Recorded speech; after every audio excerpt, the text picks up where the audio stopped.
Good morning, everyone. Colin here, Inside Cycling World, guys. Got something new here today. I apologize for the slight delay this morning. I see Don's here already. Hey, Don. Welcome aboard, dude. Good morning, Colin's dudes. That's right. Everyone's a dude here. And definitely Shaka Khan. Hey, Don. This one's got 5 stages. So let me get into it, guys. Let's see how things look here first. Everything's looking good here in the GRC jersey today. Let's zip it up. Look proper in the cycling jersey here. So what we're doing today is the 2025 Vuelta a Burgos. This is a two pro race. What does that mean? Pro Series race. So that's a step down from World Tour. But what you'll find is that the majority of the World Tour teams are here. Now there's a limit as to what they can do. So it goes World Tour, Pro Series, and then it'll be one, I think they call it like 0.1 and then 0.2.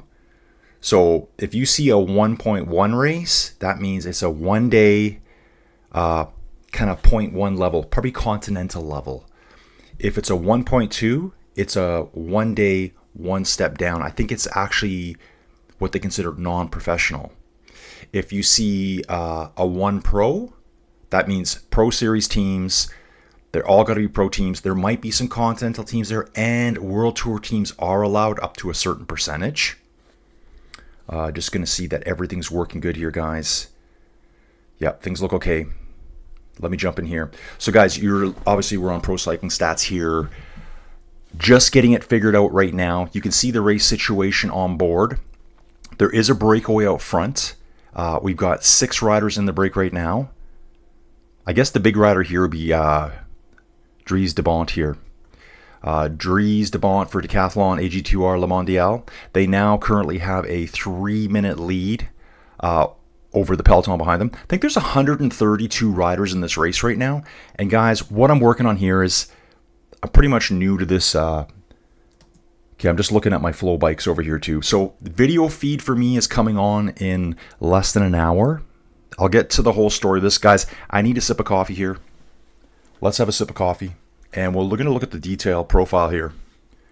So, interesting profile here. Not a categorized climb. You can see them on right now. Just going to put my screen right over it. Not a categorized climb. You can see the group 1, that's 6 riders up front. Then we got the peloton chasing. So, there's 128 riders chasing right now. This little bump here, 4.6 kilometers at 4.3%. I would say this is probably at least a category 3. Let's have a look. Yeah, I would say this is a category 3 climb. Maybe even just as low as a category 4. No, it's category 3 for sure. If you look further on in the stage, there's a climb over here near the end called the Alto del Castillo. It's 2.4 kilometers at 4.1%. So the climb we're on right now is steeper and longer. It's almost double the length and is steeper and gets no categorization. At least by the race. There will be categorization for this, on Climb Finder or things like that. So guys, I got to get things set up here. It was weird having a day off yesterday. Interesting stat here. Competitors in the Vuelta a Burgos with the most career wins. Nairo Quintana. So Nairo's back racing, guys, at this one. So I was going to do Poland yesterday. Let me get my chat open, guys. It's not even open yet. Like I said, again, being off a day has just thrown me out of the loop.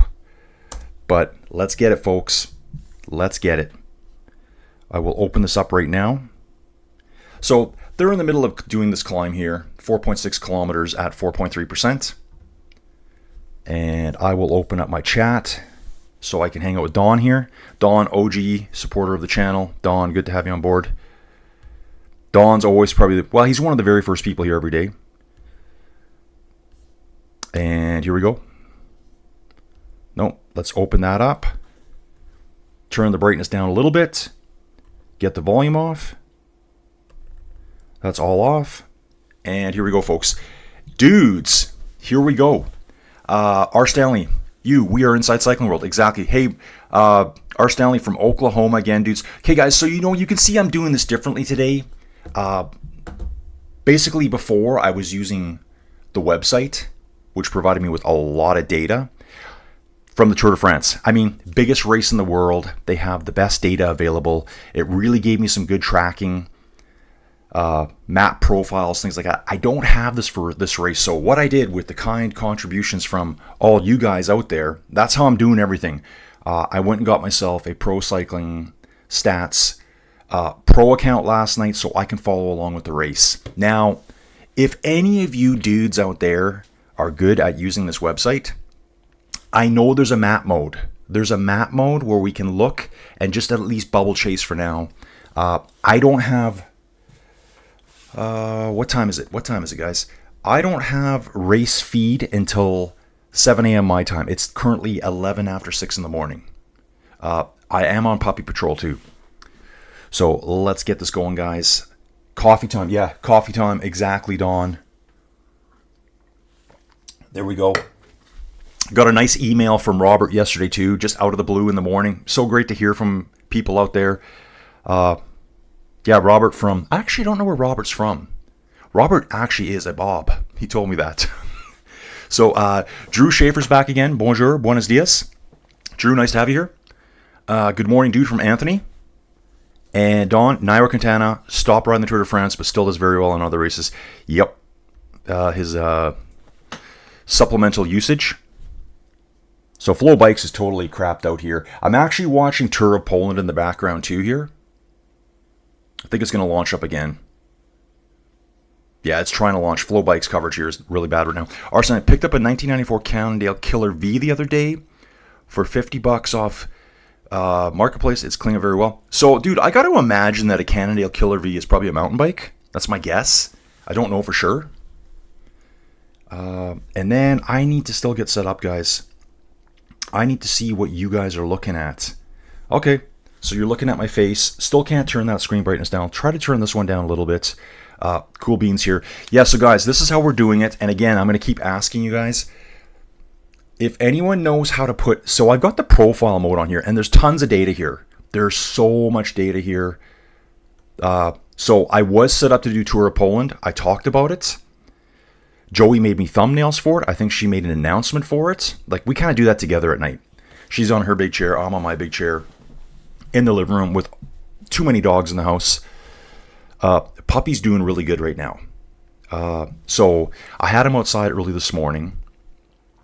And I have these like kind of like things I put up for the summertime. One room has basically 6 windows on it. It's like a sauna. So I have these outside rollout canopy things. Well, he must have been out there and knocked it down. He went running for his life. So at first I thought he escaped from the dog run. I have a gigantic dog run the length of my whole house out front. And I couldn't find him. He was back sleeping where he sleeps at night. So I'm like, okay, dude. Days since the last race day for GC Riders until start of the Vuelta. Oh, so some guys have been off for quite a while here. Look at this. Mikel Landa. He has not raced in 88 days. So Mikel Landa, definitely a contender at this race. So you can see the climb here. So what I've got available right now, guys, without my video feed... Bluey. Yeah, I think Bluey's name has been changed to Toby. It became Trigger for a while. I was thinking Psycho. And then everyone likes Toby. I'm thinking Tobias, maybe. I don't think Joey wants to use the name Bluey because that was his name from the old house. Okay, Swoosh Kid's here. Okay. Yeah, dude, Swoosh Kid. Yeah, dude, got your message yesterday, too. I did reply to you. I replied to you. Yeah, it was just kind of a reset day, so I got up, maybe slept in by an hour, cleaned the house after the dog destroyed it. Joey's parents were coming over. I had to go to Walmart, pick up the groceries. I squeezed in, I think it was like a 22-kilometer bike ride. Kind of went hard, not too hard though. It was like a time trial route. Where was I? I was in Porto, Portugal. And I just love Portugal, Spain, that part of the world. So I was kind of like, you know what? I'm doing Burgos. And this is like basically the last tune-up race for the Vuelta right here. So you can see like days since last race day. We got Mikel Landa here. We got Jai Hindley, Egan Bernal, Wout Poels, Lorenzo Fortunato. Got a ton of great riders here.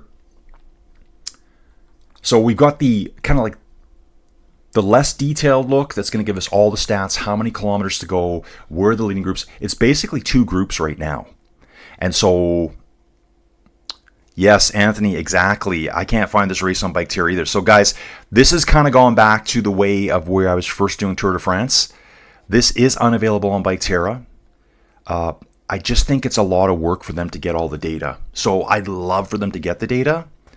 I even said to Joey yesterday, maybe I need to support Bike Terra myself to get them to get me the data. I don't know what to do. So yeah, I don't have Bike Terra for this one. So obviously, guys, you know, my little channel, just puttering along. But hey, we got 42 people here watching right now. So currently in the race situation, we're just under halfway through. They've been riding for 2 hours and 35 minutes. It's a long stage, almost 205 kilometers long.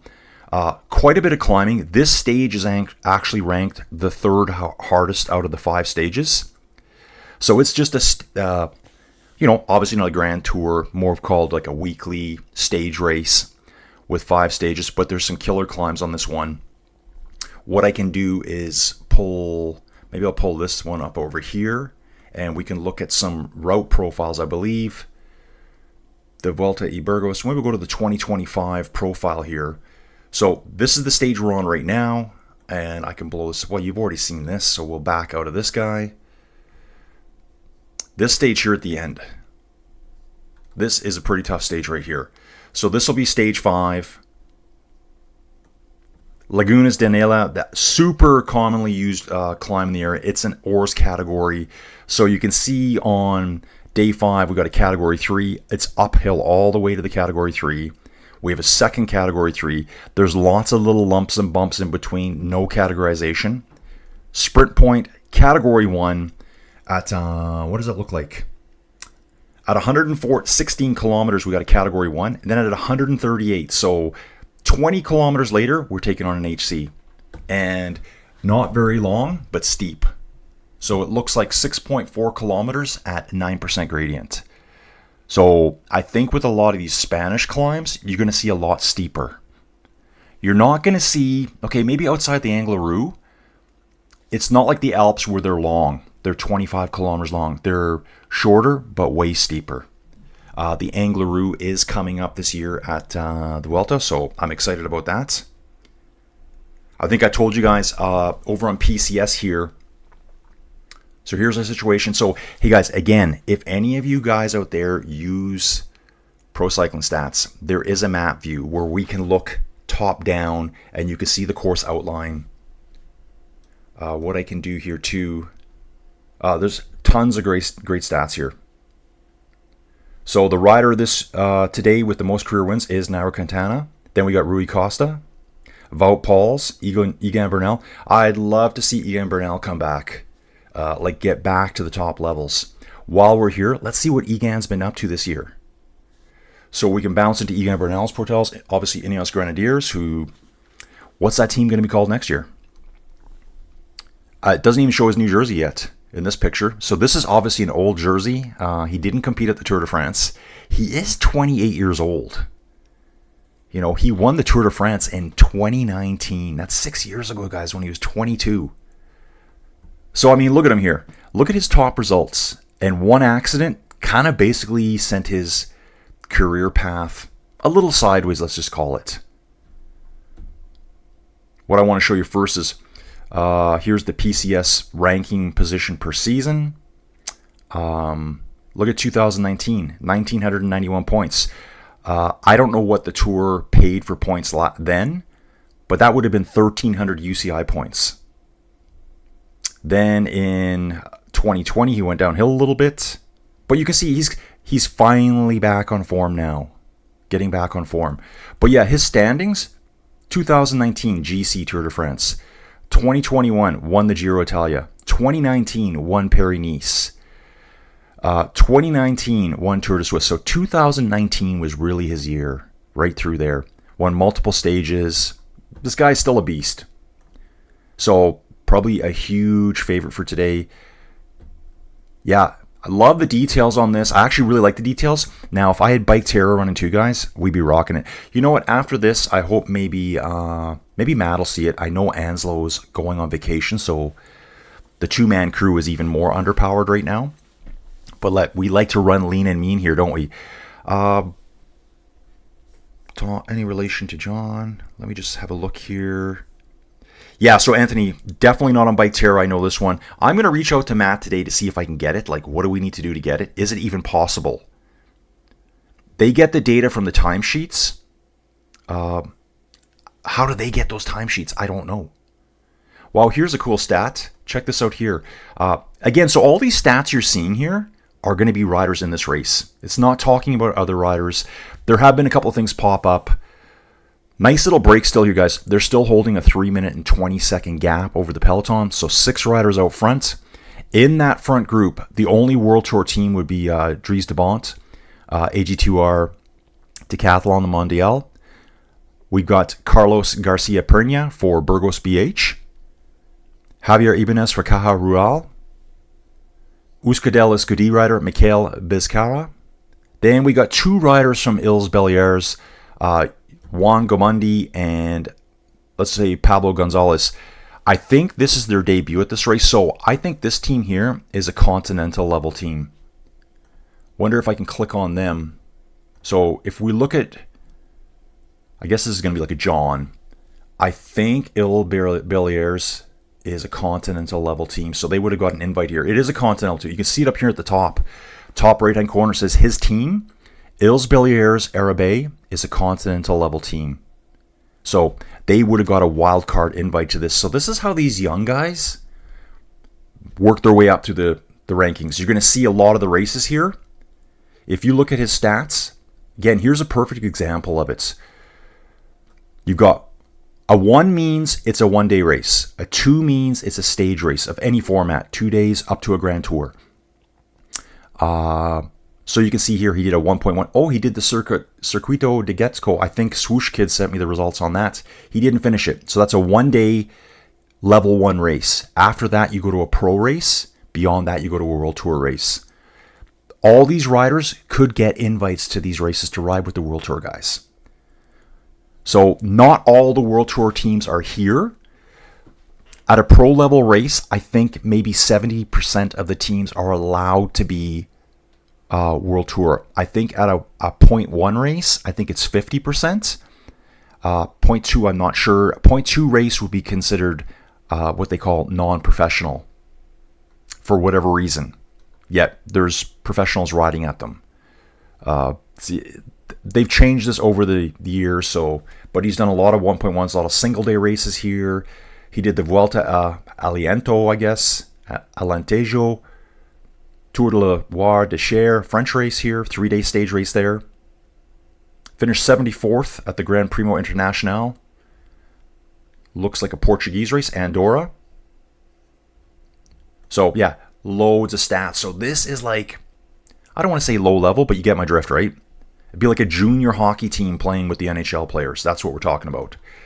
You can see here at the top, we are currently descending into town, into the flats here. What I should probably do too is get some more maps up. That's what I need to see. And I'm going to do some reading here, guys. I want to stay involved with the chat. Let's see here. Yeah, Swoosh Kid, just seeing how Jai Henley has recovered for the upcoming Tour de Volta. Okay, so Tour de Volta, that's okay. I'm gonna have to see which race that is. Oh, got a dude here I cannot understand. He's saying, good day, thank you for the transmission. How many kilometers, I think, of the stage are left? Thank you. I think that's what he's saying. Dude, that's my rough translation of what you just said in Spanish there. Currently in this race right now, we still have kilometers to go. 105.5 kilometers to go out of 205 in total. So dudes, if you're brand new here, like this dude here, Gustavo Piramanrique, Gustavo Piramanrique, welcome aboard, dude. It's kind of an audio commentary, dude. So imagine you're listening to your favorite football team playing. You're working, maybe you're mowing the lawn in the backyard and you got it in your earpiece. That's kind of what I do. I am able to show some pretty cool graphics at times, except I don't have them available for this race. So I'm in... I kind of thought, ooh, it's been so good with the other Tour de France stuff that I did, Tour de France Femmes, that I was like, oh man, I'm kind of nervous to do this one just because I can't show you everything I want to show you. I am watching a Tour of Poland replay here. Oh, yeah. So guys, it's hard to cover all the races, but I'm going to do my best. So here we are on the, you can see we got a nice flat, big descent coming up, a nice flat. Then we climb this category 1, which is categorized. They show the points here. 16 points here for a first place. 12, 10, 8, 6, and 4. It's so cool to know none of this stuff is standardized. It changes from race to race. What's crazy about this one, the sprint point is so far deep into the race. Oh, this is time bonus. This is a time bonus point. So at this place called Hontomin, time bonus is 3, 2, and 1. Now that's something that the Tour de France doesn't do. Tour de France Femmes did it, and I'm seeing it here as well. Okay, blasting through. So Gustavo, welcome aboard, dude. Ask any questions you want. Jump into the chat. Any information you have about the race. Maybe this is your hometown race. I don't know. Maybe Gustavo is at work right now listening. I hope you are. Short punchy climbs are good. R. Stanley comes through the wind again. Bike Terror Support Fund. Dudes, like, subscribe, and donate to the channel, Colin. What breed are your fur children, dude? I love that, dude. R. Stanley, you just made my day, dude. 59 watching now, guys. Dude, so the reason I'm doing it this way, this is what I have right now. I'm going to probably integrate all this with my Bike Terra, and for La Vuelta, they have a really, really good website for tracking. So it'll be just like the Tour de France stuff. So I'll have that on. I'll be able to have all the cool stats from Pro Cycling Stats, because I think this is the best way to go. This is the best place for stats. We're currently down to a 3-minute gap right now. And again, if anyone knows how to turn on the map view, I will turn it on.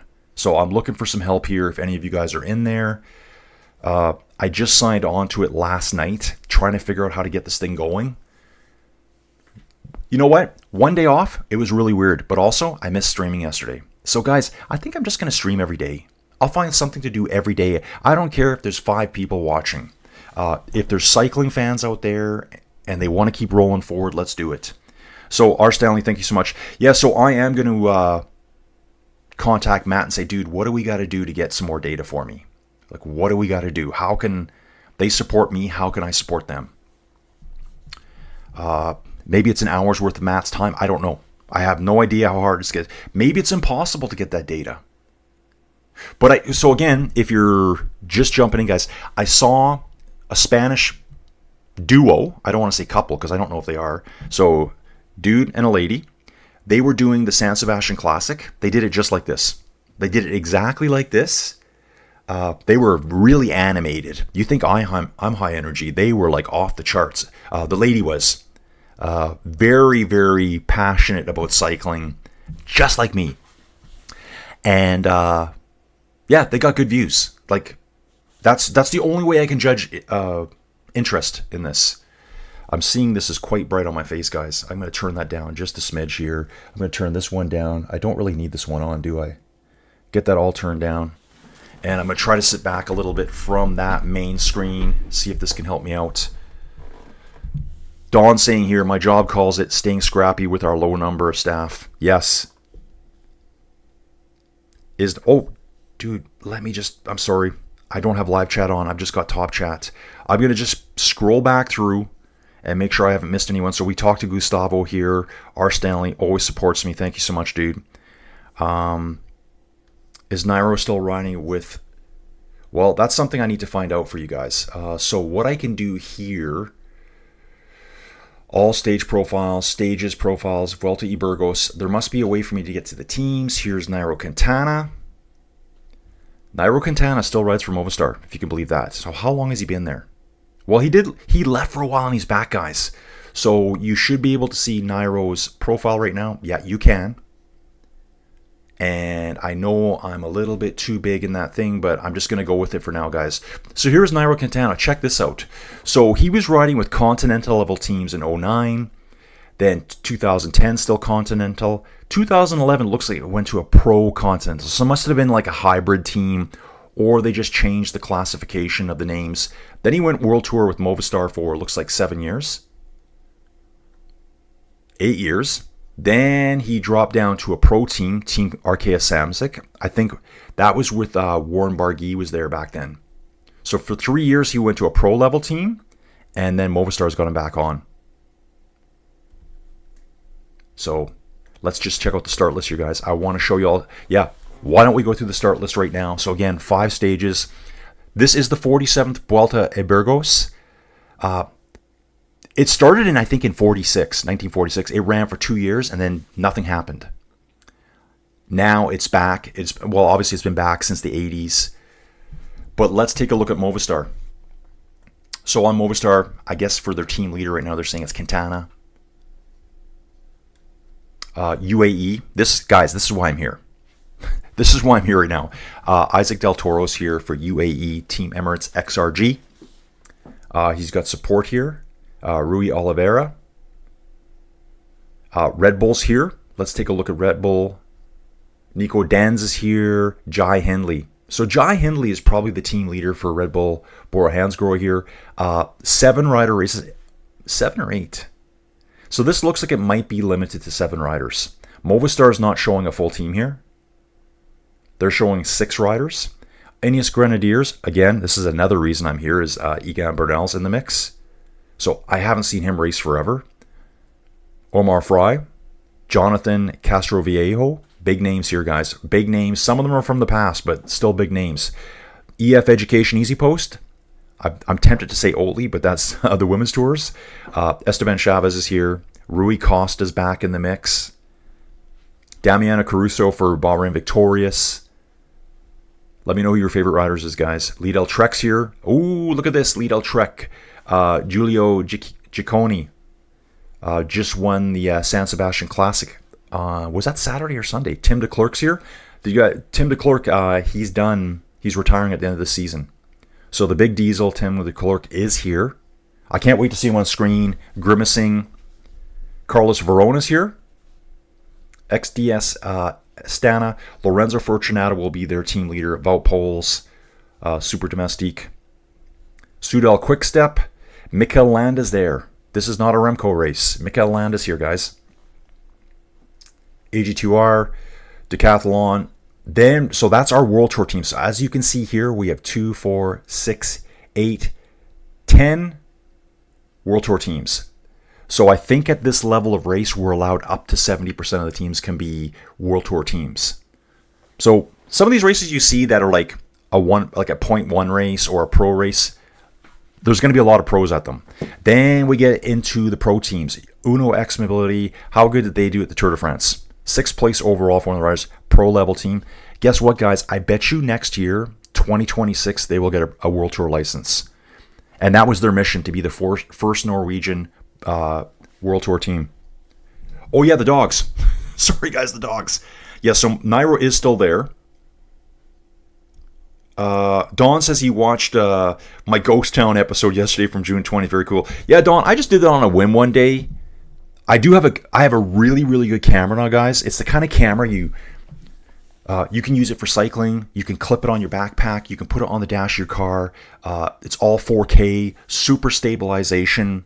Dawn, I did that one with just my cell phone. But some of the stories, like the one, the sandstone, the dude that lived in that sandstone cave over the winter here in Alberta. Guys, every winter, it's at least minus 30 here. We see minus 38, minus 39. That happens for like 1 week in January every winter. That dude survived in that bunker. So guys, he dug a hole in a sandstone outcrop in the middle of the prairies and survived there. I think he was a German immigrant.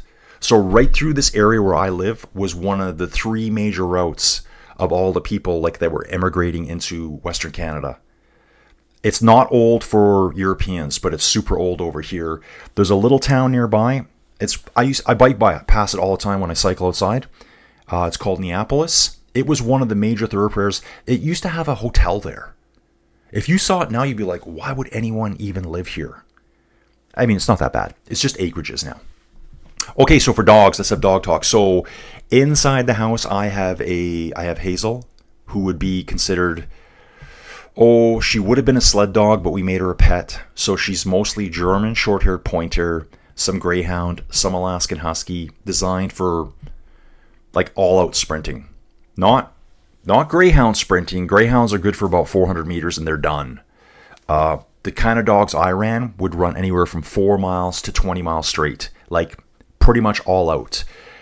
As you develop your dogs, you're going to know, oh, this dog's really fast, but only for 4.5 miles. Obviously, he ain't going to be a 20-mile dog.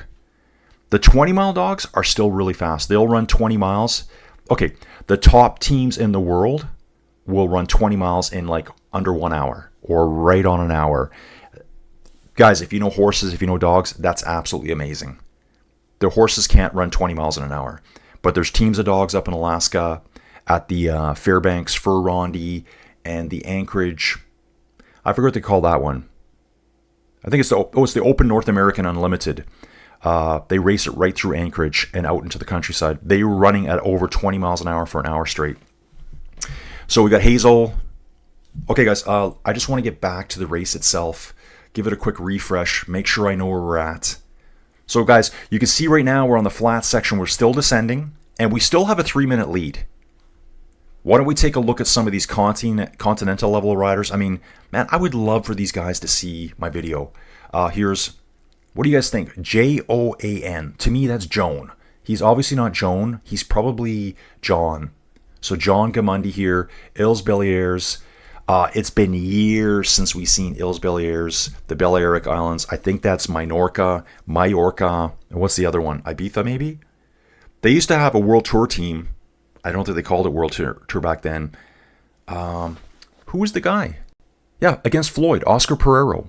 I think he rode for Îles Baleares way back when in 2006. Some of you cycling fanatics here, let me know. Swoosh Kid, it's all cool. To see how you would cover this without the crutches of the other streaming sites. Yeah, Swoosh, I know. Guys, it's basically an audio commentary chit-chat. I like hanging out with you dudes because you all know so much about cycling. Art Stanley's still asking about dogs. Okay, so dude, we got Hazel. She's a sled dog. She's getting kind of old now. She's probably 9 or 10. So if you saw her, you'd think, oh, she looks like she's a greyhound. Yeah, she partly is. So built for speed, all-out acceleration. Then we have a Prince Charles Cavalier. So he's like the cute dog with the fluffy ears. He's a little guy. He's too sucky for me. Like he's just, yeah, he's so sucky. We've got a little dude named Teddy Bo. He's what I call special. He's very special. He doesn't really like to hang out with the other dogs. Then Joey went and got herself a corgi.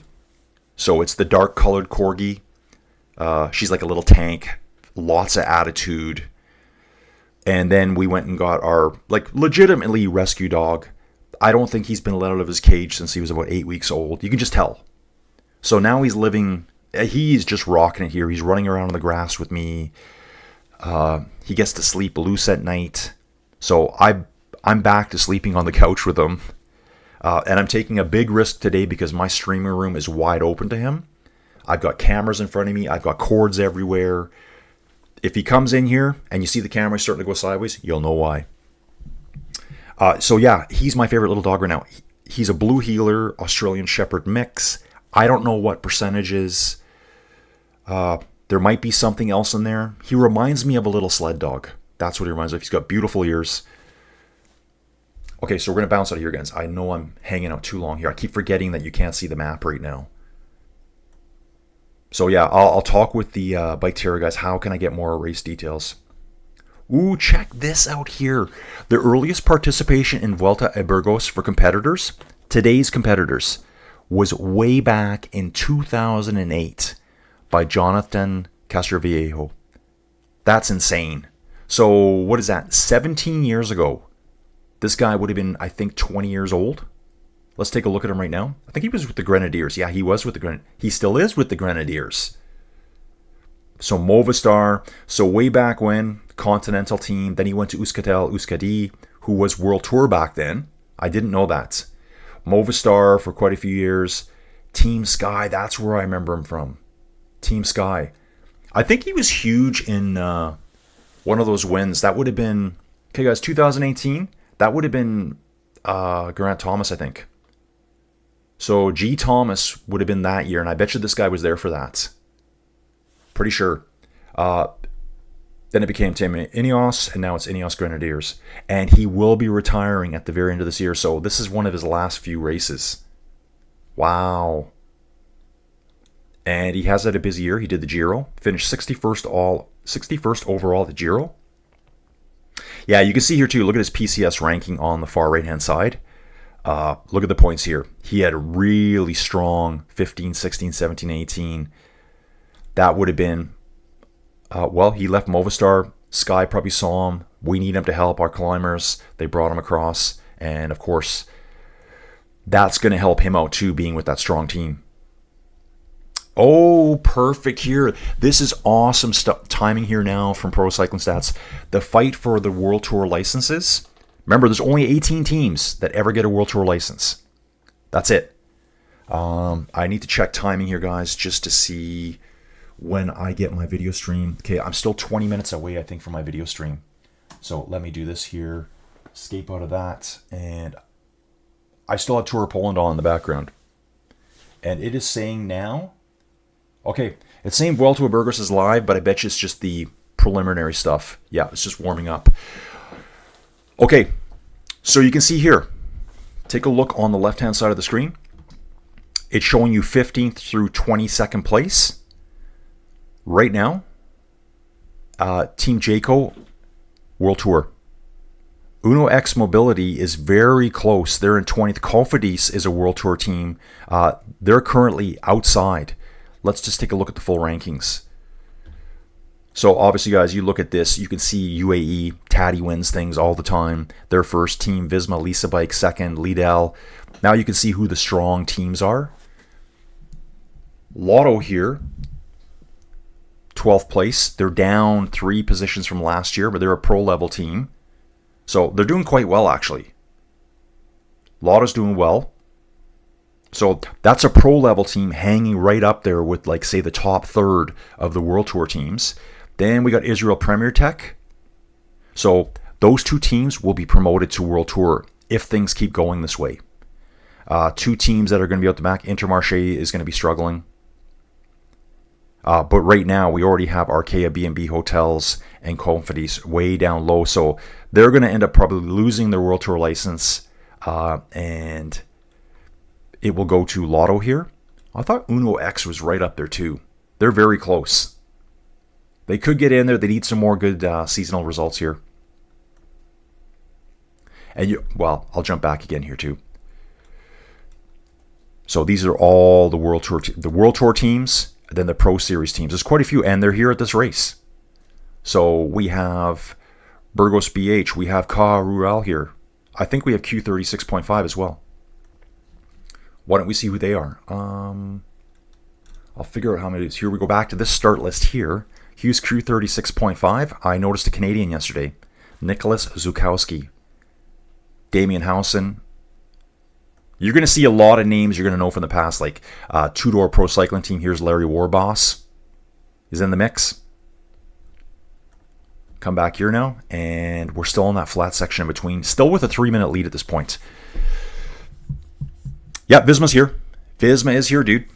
Let me go back to that for the start list. For Visma here. So this is... Hey, it's Robbie. Dude, Robbie's here. Hey, guys. Robbie's back. Thank you so much for being here, Robbie. I had a nice chat with Robbie. Robbie is legit, dude. He's a cycling fan, guys. So I appreciate everyone being here. Yeah, Isaac Del Toro's here, guys. Once I get some better stats on them, it's hard for me to see who's in that peloton right now. But for Visma, since Robbie asked, where is Visma? Robbie, I think you are correct. Why would Visma not be here? I guess it's all who they invite. Remember, this isn't a World Tour race. This is a Pro Series race. Tour of Poland is World Tour. The World Tour teams have to go there.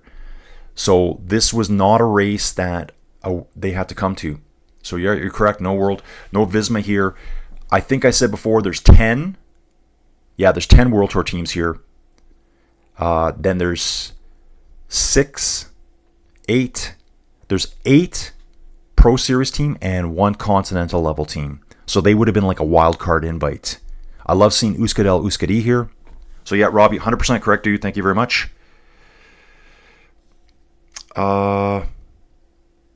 Okay. Don saying very interesting history of the old towns surrounding your home in Alberta. Dude, yeah, there's tons of them. So guys, we are on the flats there. Still 2 groups. The They're going to have to start working here pretty soon. I think this Category 1 is going to probably bring things back together here. I'm going to look at the mountain points right now. So we do have points already given out today, guys. Stage 1, 6 points to Javi Ibanez. This would be all those riders in that front break. Yeah, that was the Alto de Humada. So I think we've only had one classification so far. Yeah, one classification so far. Looks like. Yeah, way back at the beginning. Even though there's tons of other lumps along the way.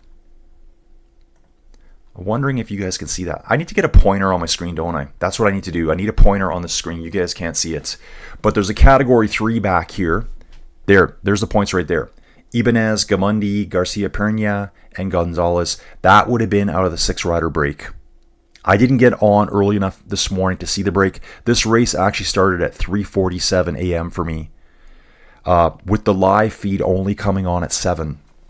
So I'm like, that's 3 hours of me just blathering with no video feed here. Sheila's here for the dog chat. Sheila, what kind of dog do you have? So yeah, guys, we have 5 dogs in the house now. I think the coolest dog is the new guy. I like a slightly bigger, more athletic dog. I ran sled dogs for 21 years. I still haven't done my sled dog show and tell. This little guy, this little blue heeler, he's mostly white with like black splotches all over him. But his face has got that shepherd look with the brown, the black, the white, and the modeling. One blue eye, one brown eye. People are like, oh, it's so cool. I'm used to that. I'm used to dogs having like a half brown, half blue, and a half blue, half brown. Maybe 2 blue eyes, maybe both brown eyes. With Alaskan Huskies, sled dogs, it's just a big mix. Yeah, I did see this year too. Most victories at the Vuelta a Burgos. A rider from like the late 80s and the 90s, 4 wins. But there is an active rider right now. Mikel Landa has 2 victories. 2017 and 2021. I think Miguel Landa's probably coming close to the end of his career. My guess. He's 35. Okay, no, I'm going to take that back. He's still a good climber.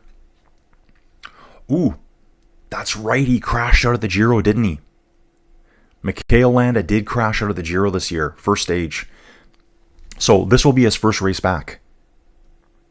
And let's take a look at his stats here. Wow, I'd kind of forgotten he started on Euskadi. Then he went to Astana, Team Sky. I remember his Team Sky days.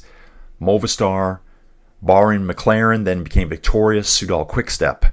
So that's where he is right now. He's been there 3 years. He did finish 4th at the Vuelta Catalonia earlier this year. Way back in March. Yeah, he had a good race there.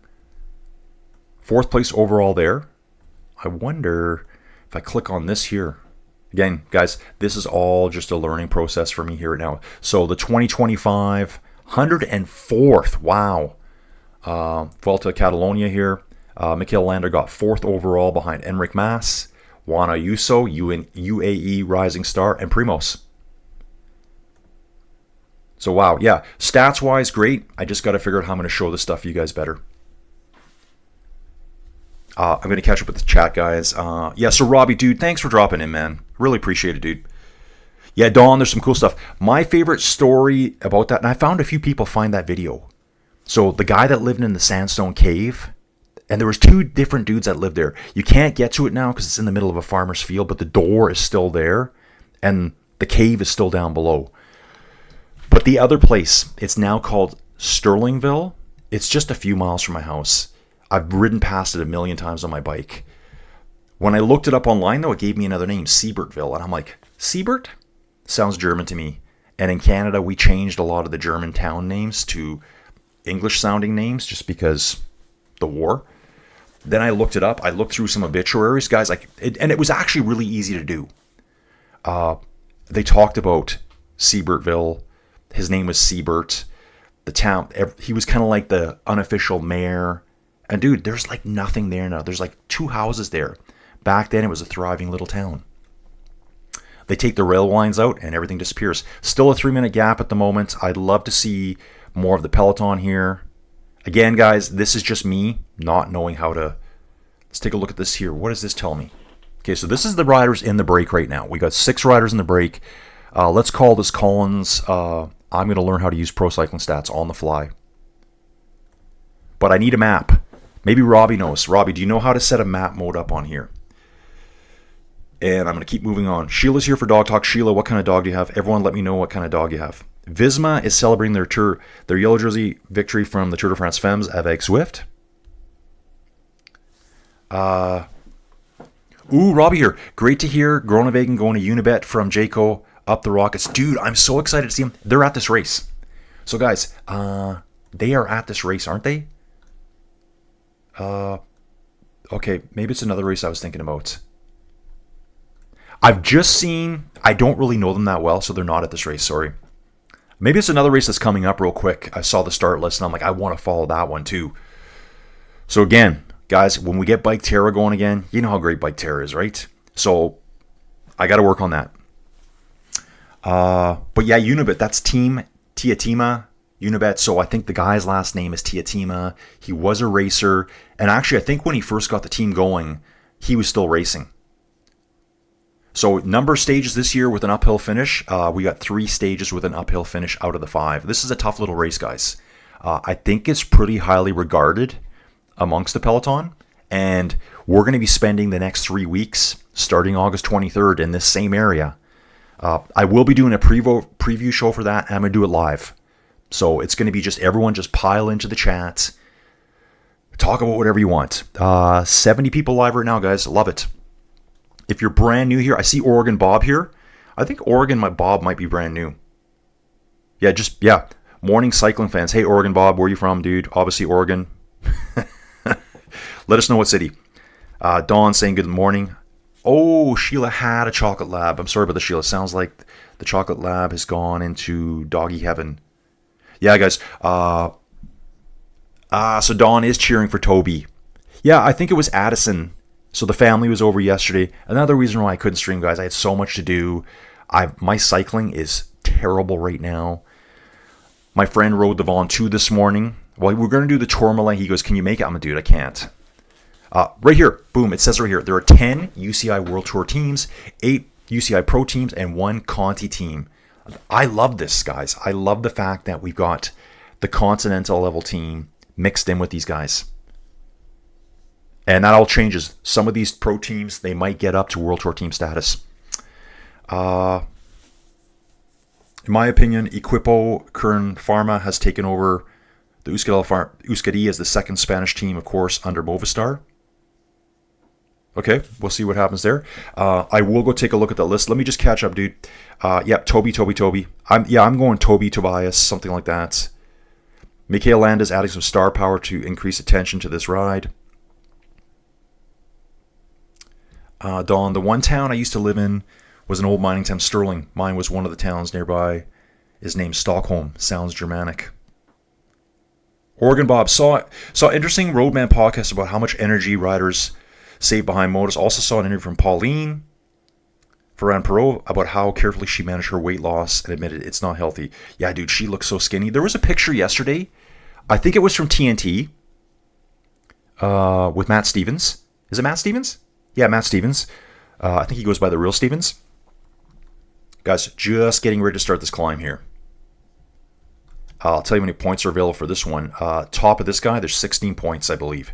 16 points for first. Okay, this is cool too. 23 riders from the top 100 of the PCS ranking will be racing today.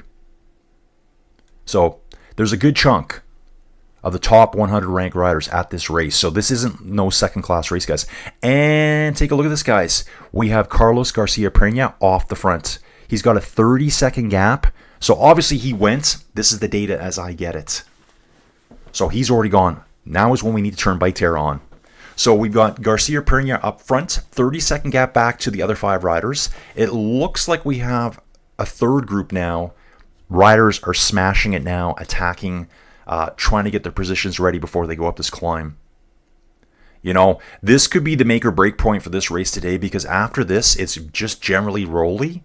And then through, there's a time bonus point here at, looks like a time called Hontomin. There's time bonuses there. It's generally downhill with little bumps. Kind of what you'd call like breakaway points. breakaway hills. They're not very big. They're good to break away on. Now we consolidate into 3 groups. One rider riding solo 30 seconds ahead of Dries de Bont, Javier Ibanez, and Juan. What do you guys think? Juan or John? I'm going to say John Gamundi. And wow, he's a continental level rider. Small break, probably just dangling off the back of these guys. What I'll do is see if I can pull this down just a bit. So here's our positioning on this climb. Wow, could you imagine if it was really that steep? That would be insane. Okay, yeah, Bob. So again, I saw her like a picture. She was hanging out with the whole TNT team, and she is tiny. I think there was 2 ladies in the picture, and I mean, I hate to say it, they looked like giants compared to her. She's so petite, so skinny, like, yeah, probably getting too skinny. Danielle Leon, Informa. Isaac Del Toro is from Ensenada. Is that... Okay, so Ensenada, is that Baja California? I think it is. So, dude, Daniel here. You're brand new. I know you are, dude. Thanks for being here. Let me know. Yeah, I think Baja... Uh-oh. We got a dog on the move, guys. I'm just horrified he's going to come in here. He was already wrapped around my microphone cord this morning and pulling on it. I'm still researching my microphone stands. Yeah, so Isaac Del Toro is from Ensenada. That's got to be Baja California, Mexico. Dude, I love the Baja. Absolutely love it. Yes, I'm just a tourist, but dude, I love sitting there looking at the ocean. I love the desert. I've been to Mexico probably 20 times, at least. Just go down for a week, 10 days at a time. Ruben saying I chickened out on the terminal. Dude, I had no time for it. Formerly and still sometimes Robert. Okay. Oh, so is this the Bob Robert? Bob the Robert or Robert the Bob? Let's see what's going on in the stats for you guys now. So one rider still solo at the base of the climb. They actually haven't even started the climb yet. Well, yeah, they have. When you look at the detail view here, they have started the climb at this moment. We have one rider up front. Let's take a look at him. Carlos Garcia Peña. Pro Series rider. Burgos BH rider now. Was with Kern Pharma. So Swoosh Kid is probably familiar with this rider. He's 26 years old. Wow. So he went from club level teams. He rode club level for 4 years straight to pro. Didn't even ride Conti. Was not a Continental rider. So he went to Caja Rural. So he's kind of done the tour of, I think, the Spanish teams. So we got Caja Rural, Kern Pharma, and now he's on Burgos. Probably next up we'll be up to Movistar for this guy. 58 kilograms. And he is considered a GC racer and climber. So he's getting himself into the right position. Got some great rankings this year, PCS point rankings. So let's keep an eye on this dude. So he is in the lead on the climb right now. Let's go, buddy. Wow, so many stats here, guys. Imagine this in conjunction with Bike Terra. That'd be fantastic. So the last recorded attacks for Carlos Garcia Peña, June 21st, 2025. The route to, how do you say it? Occitania, or Occitanie, stage 4. Okay, this is going to show all the climbs there. Wow, he was racing with World Tour teams here. 2025, this race here, it was a 2.1 race, but there were World Tour teams there. Again, yeah, you can see the different teams here. 2.1, so it's kind of, this would be, so a 2.1, La Route de Occitanie, I think that's how you say it. 2 means it's a stage race. Obviously here it shows stage 4. This is the final stage. 0.1 means it's just one step down from pro, but you will see World Tour teams there. So we'll jump up from this guy here. 30-second gap still. Puppy is in the room, guys. We're on Puppy alert now. Puppy is coming to say hi to me. Puppy's coming to say hi. Okay, dude, be good. Be good. I could tell he could just tear this entire room apart at any moment. He's going to go upstairs now. So that's the problem, guys, right now. Joey's like, don't do too much streaming because I can't look after the puppy. Okay. So Dawn had a Papillon for 15 years. Bandit went to doggy heaven. Yeah, man, I love dogs, but that's the worst part. 8-year-old black cat named Apollo. Love it. Bandit was large for a Papillon. He loved to go on 5-mile walks and hikes. Summer, winter, it didn't matter. He was getting it done. Dream Team's here. Hello, hello. Bonjour, bonjour. 58 kilo, definitely a pesky lightweight climber. Dude, I'm walking around at 95 kilos right now. Minimum. Wow. Kasia listed as 49 kilos. So PFP was probably lower. 53 was her listed weight, but that was in the beginning of the year. Yeah, R. Stanley, even the dog is a dude. We're all just dudes here. Everyone's a dude, man. Dude is like the highest compliment you can get in life. Okay, guys, taking a look back here again. Again, if anyone here is a lurker and doesn't want to say anything, tell me how to get the map mode open. There is a map mode. And I might set it up differently tomorrow, so you got the detailed view up top. Ooh, check it out. Here's the climb, guys. So this is the Alto della Mazzora. 7 kilometers at 5.2%. I love this stuff here, guys, because I don't really have to go looking for it. It's all given to me here. But I'd like to set up the stream differently where I can have multiple windows open. And I like my bubble mode. You know I like the bubbles. Yeah, so with cycling, watts per kilos, it's all a matter of getting your weight down without losing the power. You get too skinny, you start losing the power. Like, she doesn't have anything extra. I wonder how her weight would have held up at, say, a longer stage race. I mean, I know that's the Women's Grand Tour race, but could you imagine her weight holding up over 3 weeks? It may not. Now, take a look at this here, guys. Another cool stat. Best hill specialists of the past 3 years competing at Vuelta a Burgos, Isaac Del Toro. Then we got Roger Adria here. Giulio Ciccone just won San Sebastian. Andreas Krohn and Juan Sebastian Milano. I'd like to check this guy out right here. Roger Adria. Red Bull Bora Hansgrohe. World Tour rider for the last 2 years. Before that was at Kern Pharma. So it looks like Kern Pharma is a really, really good Pro Series, like, transitional team. So he is at Red Bull Bora World Tour team. Looks like he's riding. Okay, he did do the Tour of the Wallonie. I missed that one. That was during the Tour de France, so I couldn't cover that one as well. I'm finally getting feed from Flow Bikes here. It's going to be starting right away, guys. So now I can tell you what I'm seeing out there. Yep, video's on now. Video's on now.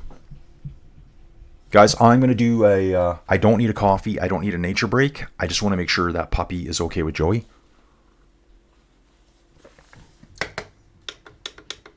Just give me 2 minutes.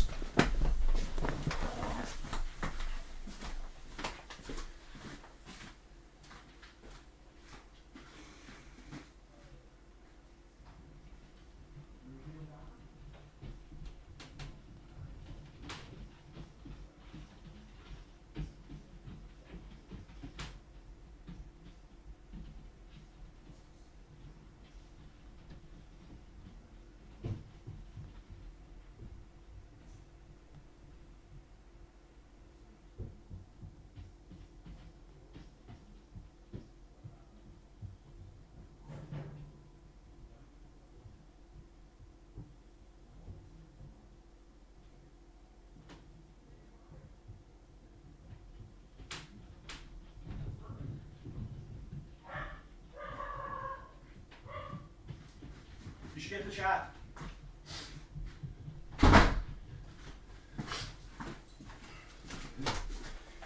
Okay, riders, we are back. Everything's good upstairs. I got Joey Jojo in command up there, guys. Good stuff with the dogs here. Okay, so up the top of this climb, wow, they smashed up this, guys. Absolutely smashed up it. Again, as they continue the plateau here at the top, it's climbing all the way. But once over the top, we got a nice descent down.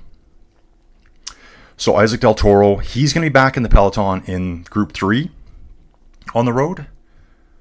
So they're really not that far behind, guys. Currently, it looks like there's about a 2-kilometer gap from the front solo rider to the peloton. Actually, it's probably around 2 kilometers right now. And I just gotta get away from the brightness here. Too much brightness. I'm going to turn this down, guys. I'm actually looking at my YouTube stream to see this kind of drop down. Maybe it won't. In the GRC jersey today, guys. Okay. Yeah, Brandoni, dude, you're back. I believe Ensenada, Mexico is right past Tijuana. I used to live and race for Santa Barbara, California, and have been past the border and remember Ensenada. Okay, dude, I think so too. I think it's on the Pacific side. Yeah, it is for sure. It's on the Pacific side, just down. So you cross from San Diego into Tijuana, keep going. Just keep going. Get to Ensenada, I think it's more relaxed. Let's just leave it at that. Joey Jojo is in the mix. She's up now, guys. Dream. Now, hang on a second. Would be cool if PCS had a stats export stream that Biketerra could use. Yeah, I know, dude. Again, I'm just going to talk to Matt. I'll send him a message today and see what we can do. Guys, I can't promise anything because I'm not Biketerra. They already have a lot of work to do. It is kind of a side project for them, which is, to me, one of the coolest apps out there. I now actually have video feed, guys. Now have video feed here. They're showing the riders' presentation this morning. It is really cool to see these races. Like you think about the teams, like whoever it may be, they have 30, maybe 40 riders on some teams. They got to go racing somewhere. There was races going on during the Tour de France, and these guys are out there killing it. So 2 minutes, 50 seconds back now to the peloton. I'll show you the detail where they're at riding right now. Yeah, so guys, trust me, I will be hounding Biketerra later today to see what we can do. Dream, wow, this is the only English watch-along stream of Vuelta a Burgos, and there are only 2 live streams. Okay, cool. I had no idea. Like I said, Dream, I was going to do Tour of Poland. I just thought this is the race to do to get queued up for Vuelta a España that's coming up on August 23rd. That one, guys, I know I have Biketerra. I know I have a really good tracking app through their website. It's very similar to the Tour de France website. And I now have Pro Cycling Stats for all the extra super cool stats. It says there's about 65 riders in the main peloton right now. So that's telling me there's a bunch of other riders blowing out the back. 65 in the peloton, and we have 4 up the road right now. Yep, just 4 up the road. It's all falling apart here on this like super slow climb. Watching the start of the race right now, and it looks like AG2R decathlon right out the front. That would have been Dries de Bont. That would have been Dries de Bont at like kilometer 0.01 at the very beginning. Perfect. So I'm looking at the profile here now on Flow Bikes, and it's exactly where we are on Pro Cycling Stats. So guys, now I can tell you what I'm seeing out there instead of, just trying to guess. I'm going to blow that up, and I'm going to go absolutely fully live here right now. Wow, beautiful scenery. I love this scenery here we're like in north central Spain. Very dry. It reminds me a lot of interior British Columbia in places. Watching Javier Ibanez getting caught, this Caja Rural rider that was in the original 6-rider break. So he's been brought back, and I'm seeing that here. Riders are disappearing out of the front 3. 2 riders in the break here still. Wow, Dries de Bont got back with Carlos Garcia Pernia. So that rider is a hill climbing specialist, rider 102. He went up to climb first, got the hill climb points. Let's confirm that right now. Let's get into that. Okay, they're not telling us yet who got those points. Maybe I need to do it here. Nope. Before it showed us the points. Yeah, so we're waiting on total points coming through right now. Okay, here it shows right now. Less than a minute ago, Dries de Bont joins with Carlos Garcia Pernia. And this will be the last rider getting caught, I think. Last rider getting caught here. Javier Ibanez was caught by the peloton. I watched that happen live here over on Flow Bikes. So the leaders up front right now, they have a 2 minute and 37 second lead. Might be slightly less than that already. 2:20 it's showing here for me. I think I'm getting maybe more stats quicker here from Flow Bikes right now. Here is Jose Maria Garcia, Ils Beliers rider. Where is this guy out on course? So this is a continental level team rider here. Guys, if you're brand new, I know there's a couple of drop in. Just give me a quick like and we'll get this video shared to more people today. Yep, it's the AGTR decathlon rider, blue and green jersey, and Carlos Garcia Pernia here. Burgos BH. This team has been around a long time, it seems. I bet you I can go back through and check all their stats out here. This guy's been pretty active racing here. He's only 26 years old.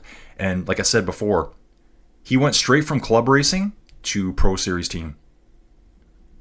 I find it interesting, too, they put down things like trainee. They designate riders as trainees. I wonder if that has something to do with like rider selection for races. Okay, so that rider I saw before, the Continental level team rider, love this guy. He's on screen right now, attacked by Jose Maria Garcia from Illes Beliers, Arabe. So he's gone off the front right now, and you can see that in the stats here in the situation board here. It says he's 2 minutes 10 seconds back roughly. He's 10-12 seconds ahead of the peloton guys. So this just may be, you know, a bit of sponsor, call it a sponsor attack. And we are still slowly climbing, guys. Little ups and bumps, ups and downs. We will be descending soon. You can see this back half through the time bonus point. That time bonus point might be critical today. Dries de Bont, super profile, super aerodynamic right now. He is like fully over the brake hoods like that. Love seeing that. Okay, so, ooh, Douglas Drain here. Okay, guys, Douglas Drain, I love you. Dude, I love your comment. Hey, hello, bonjour. I've been a lurker since the middle of the Tour de France. Watch the fams now this. Love it. Love the chat. Dude, Douglas Drain, thank you for being here, dude. I love the lurkers. You are no longer a lurker. But anyone, you can lurk as long as you want. Just hang out here with us. Okay, Dream saying, oh, there's 3 streams now. Dancing Kong, you don't want to get a retina burn. Maybe you should get a screen for your monitors. Dude, it's that main screen there. It's the big screen. I can't adjust the brightness on it. Even from my keyboard, the brightness will not turn down. I must have a setting locked out. And that's something I'll work on today. It is so bright. It's max brightness all the time. Even if I turn this one down, let me see if I turn this one down. I wonder if I can use my phone for this. So, guys, I know I'm just messing around here. I'm watching a delayed version of myself, so it's hard to figure out. Igor Arieta for UAE XRG, guys. Big names here. Rider number 3 on course, back at the team cars right now. Ooh, take a look at this, guys. More stuff going off here now. Asier Pablo Gonzalez jumping up the road too. Okay, so here it is. So funny, they call us, well, is it really a sprint point? I thought this would have been a KOM point for the Alto. Yeah, they're not showing it there. The Alto de la Mazora, which is right here on the left-hand side. Carlos Garcia Pena got first. Then Asier Pablo Gonzalez. So this is a rider that's been surviving out there from the original 6-rider break. Dries de Bont got 3rd place. Javier Ibanez 4th. And, Julian Bernard got 5th. So that would have been out of the main peloton. Julian Bernard, of course, super famous dude for his super famous dad. Let's take a look at Julian Bernard here. His father is none other than, we can take a look down here, guys, Jean-Francois Bernard, who rode for La Vie Claire way back in the day. He used to always have a little sweatband around his head here. So this is his son here. He's 33 years old. Ridden for Trek Segafredo. Wow. His whole team has basically been Trek. Started a club team in 2015. Went to Trek Factory Racing as a trainee. Again, I keep seeing this on Pro Cycling Stats all the time, this trainee designation. And then basically been involved with Trek for 10 years. So, obviously, Criterium de Dauphiné finished 67th this year. Tour of Romandy, 38th. I'm thinking about doing the women's tour of Romandy. I think it starts August 15th. 3-stage race. Yep, I saw Igor Arieta at the team car earlier. Okay, that does help a little. Maybe most of the glare is coming from this screen. So I need to get this screen away from me. Joey Jojo, I need you to steal a monitor from your office today.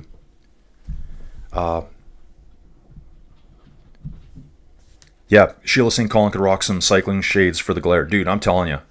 Seriously. That one's not bad. This one is, the big monitor is always on full blast. But I think it's actually this little guy, because you can see now I'm not as glowy on the screen. I'm going to crank it up quick and watch the difference. Watch how bright it's going to be on my face here right away. This is just for an experiment so I can see this. Check out the stats. You're still rolly.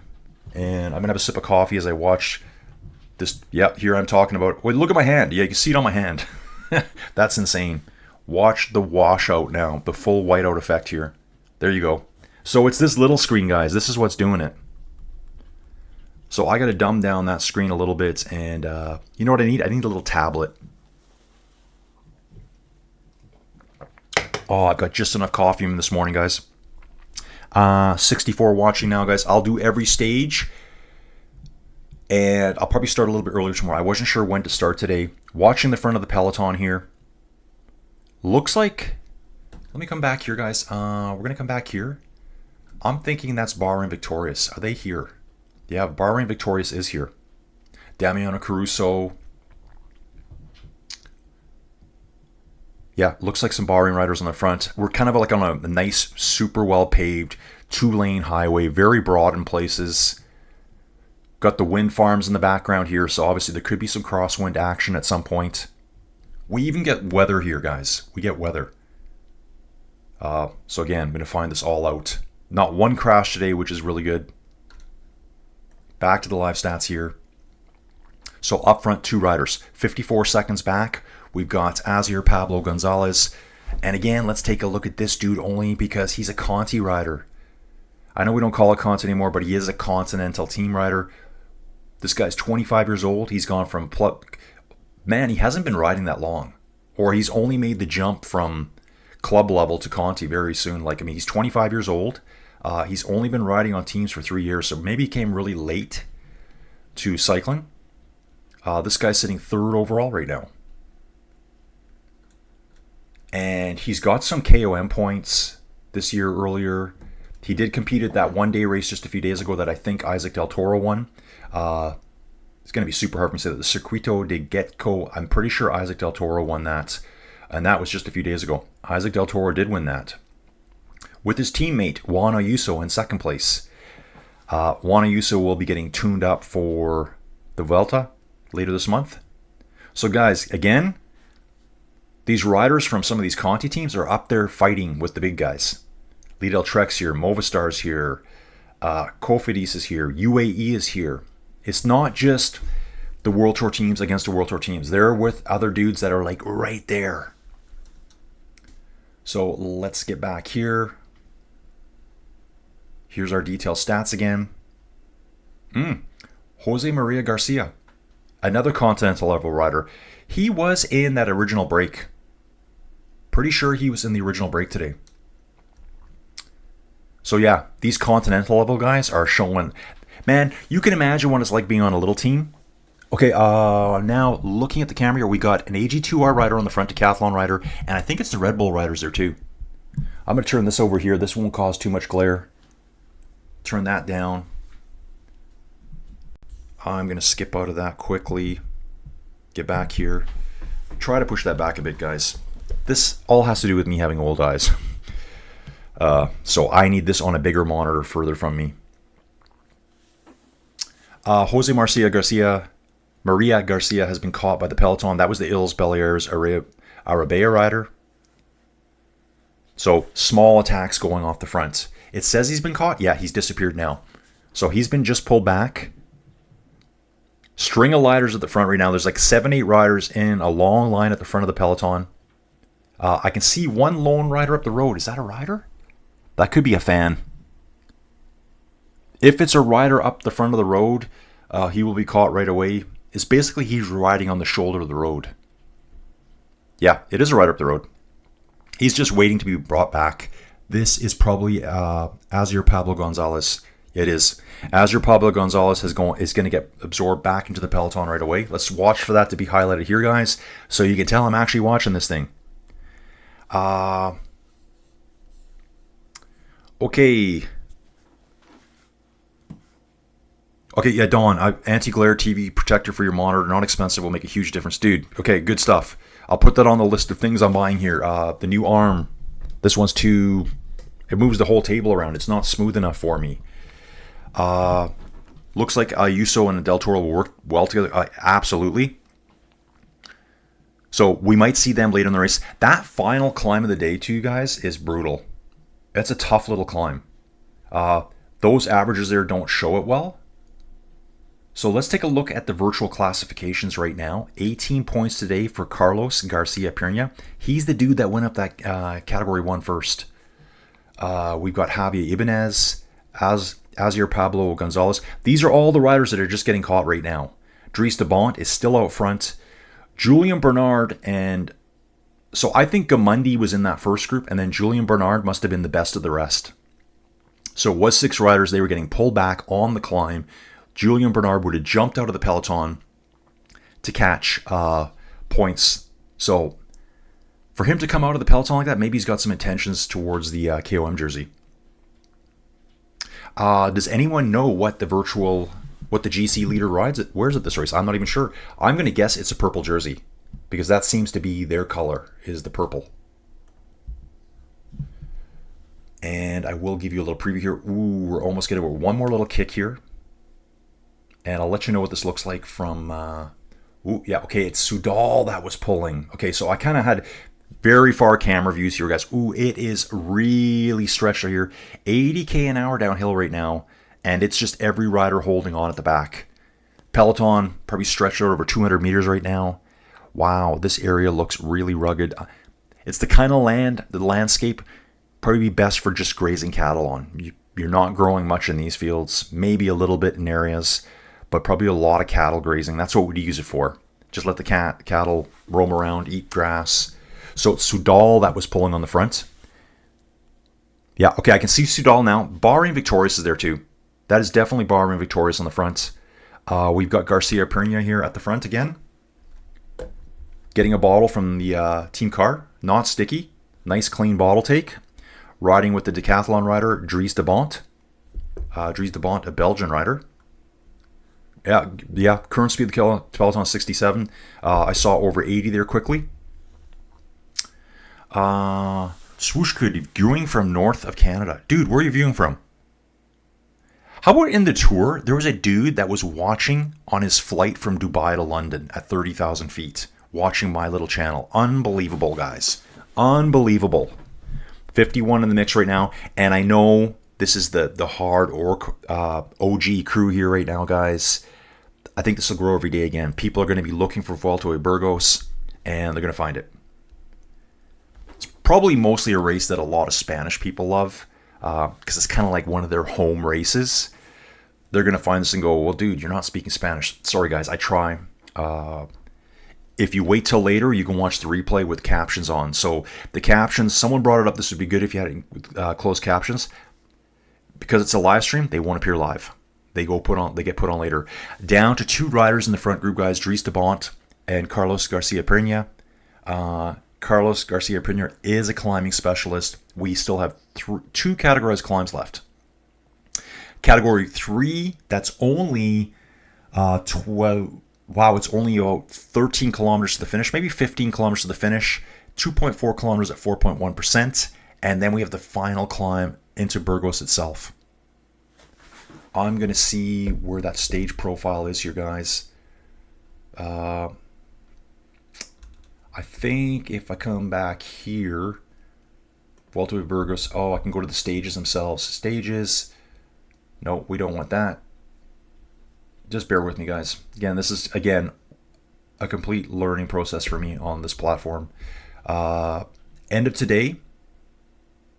That's not what I wanted to do. I wanted to see the actual profile. You can zoom in and see the profiles. I should have this in a secondary screen so I can find it. I want to see that actual climb. Anyways, folks, we'll get back to it. Oregon Bob, not seeing the Poland stream I found yesterday. Maybe they got busted for showing the live feed. Yeah, dude, probably. Okay, so Oregon Bob would be Robert then, I believe. Yeah, Oregon Bob is Robert. Dude, thanks for the email yesterday. Really appreciate it. Anyone, you can reach out to me at any time. I will respond. May take a little bit sometimes. So yeah, there was a free stream of the Poland race yesterday. Robert sent me an email and said he's watching. I was watching it too. I'm like, I don't even need to turn Flow Bikes on for this. But yeah, I think it was from Mountain Bike something or other, and it's probably copyright. So I'll do everything I can to piece everything together here. Average speed right now is only 39.8 kilometers an hour. It's been such a punchy course. We still have 522 meters of climbing still to do, if you can believe that, with 55 kilometers to go. Started at 11:37 this morning. That's 3:37 in the morning for me. I'm like, I can do it, guys. I can't do it with the puppy running around the house. So I had to wait for Jojo to wake up. She's wide awake now. She's got the puppy, and the puppy did really good last night. Getting better every night. Yeah, so Tour of Poland must be going. I can see Tour of Poland on Flow Bikes, so you need a subscription. So yeah, one Soudal rider at the front, and looks like 5-6 riders from Bahrain Victorious here to me. I think that's Bahrain Victorious. Let me just check, guys. We're zooming in now. Bahrain Victorious kind of wears like, this could be a different team altogether. We're not getting any news who this is. I don't know if that's their bikes, though. Let me go to the start list, guys. Well, from a distance, it could be Movistar. It could be Bahrain. Nah, it's not Red Bull. It could be Bahrain Victorious. They're all on white bikes. Maybe it could be one of the smaller teams. Nah, I don't think so. They just turned the mic off there by accident. They do have the white with the light blue on their helmets. That reminds me of Lenny Martinez. I can't read. It's not them either. It is not them either. If someone else can see that, let me know who you think that is. Going back to the live stats here, guys. I would think they'd say who was pulling there, because it's not Soudal pulling. There's one Soudal rider up there and 5 or 6 riders from another team. Might even be one of the smaller teams here. You know what? It could be Q36.5 even. Possibly. Let me have a sip of my coffee, guys. Just take the racing here quickly. We're going to have a better look at it here right away. Thank you for everyone being here. If you're brand new, just drop a quick like in. And maybe tonight, I imagine a lot of people are working in the world. These races are through the day. They want to catch this race tonight. Maybe they want to hear it in English, and they can find this later if you're kind enough to drop me a like there. Previous stage wins at Vuelta at Burgos for Soudal Quickstep, because they've got them saying they're doing most of the pulling. Sam Bennett way back in 2020. Right now, guys, Sam Bennett is racing at the Tour of Poland. So if you're wondering where Sam Bennett won, who won the green jersey way back when in 2020, that was at the delayed Tour de France, remember? That was COVID year, and I don't think they rode it until August. Yeah, Mountain Bike Cross Country channel, XCO was the channel. They've shown lots of races live lately. Now their channel mostly empty. One video from months ago, Colin, smartly boys. Yeah, dude, you have to. Chad Ritchie's here. Holy crap, Chad. Chad's in the mix, dude. Good seeing you again, man. Colin, enjoying the commentary, rocking the Team GRC jersey, dude. Yeah, I try. I actually have to wash all my cycling gear today. Not like I've been working out in them a lot, guys. But I have piles and piles of stuff over here in the spare journal. Dries de Bont on the front here with Carlos Garcia Pernia. These two look like they're working really well together. So yeah, Sam Bennett was the last time Soudal won here. He's now racing Tour of Poland. I always liked the guy. Irish rider. Won the green jersey 2020 Tour de France. He was on Netflix Unchained. I think it was season 3. And I think he was at Decathlon. And that new team leader came in. Sorry, when I say leader, I mean money guy. Who knows nothing about cycling and was just basically talking trash to him. If you've seen the show, guys, let me know what you think of that dude. So it was for Decathlon. Decathlon merged with AG2R. They brought a new dude in that had managed some professional football team, and basically he knew nothing about cycling. Total idiot. And just the way he talked to Sam Bennett, I'm like, dude, do you know how hard this is? Swoosh Kid, we have to take a southern route to get into the Windsor Tunnel. We have to take a southern route to get... Oh, dude, so you're heading back to the States? Swoosh Kid, where are you heading? So yeah, so Chad Ritchie here. Guys, I know Chad way over from Ruby days. Chad, I'm still on Ruby, because people ask me, are you still riding? Yeah, I still am. I rode Ruby. I rode a Portugal route yesterday on Ruby, guys. Really flat. I just needed 22 kilometers, whatever it was, flat. Virtually no climbing. So now it does look like I can still see that Soudal rider on front. I'm still trying to identify those second riders. At least 5 or 6 of them there. This team is determined to pull it back. They're not working for anyone up front, that's for sure. They're pulling this back to get this all back together for the final assault here. Currently at 50.4 kilometers to go. Yeah, they just will not zoom in on the team. It's all helicopter shots here. I think they're really keeping the motorbikes back. There are motorbikes out front. I don't even see cameramen on them. 62k an hour right now. Speed is increasing now, guys. This flatter section kind of downhill. Average speed 40.3 now. Oh, dude, and I love the word too. This book I was listening to a few days ago, the bonification seconds up for grabs today. So there is 3, 2, and 1 at the sprint point coming up here at Honteman. So these two riders are probably going to take up the 3 and the 2 second time bonus points. At the finish, 10, 6, and 4. So that's kind of the standard. 10, 6, and 4 seem to be the standard at these Grand Tours. That's exactly what Tour de France used. Tour de France does not have time bonus out on course, though. The Tour de France Femmes did have time bonuses out on course. Okay. Maybe I can click on this here and see. I'm still looking for the details of the climbs, guys. So I will go back. I found it last night.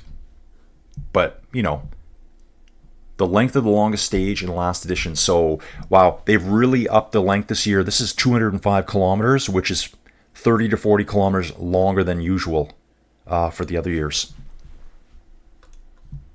Here's our profile, guys. Kind of heading downhill here. Probably like just a false flatty down.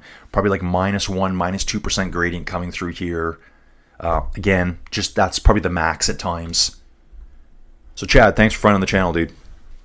Yeah, so Chad and myself used to do kind of like a chill ride on Tuesdays and Thursdays, but it got too much for me. Really chill. I used to do a live stream. I would be on screen riding, and I'd be chatting to people that were in the chat. Good morning, all Colin and cycling fans. Hey, Joe. Joe's back again. Joe, good to see you, dude. So, Joe, doing it a bit different today. I don't have Bike Terra to help me out, so we're going to do it this way for now.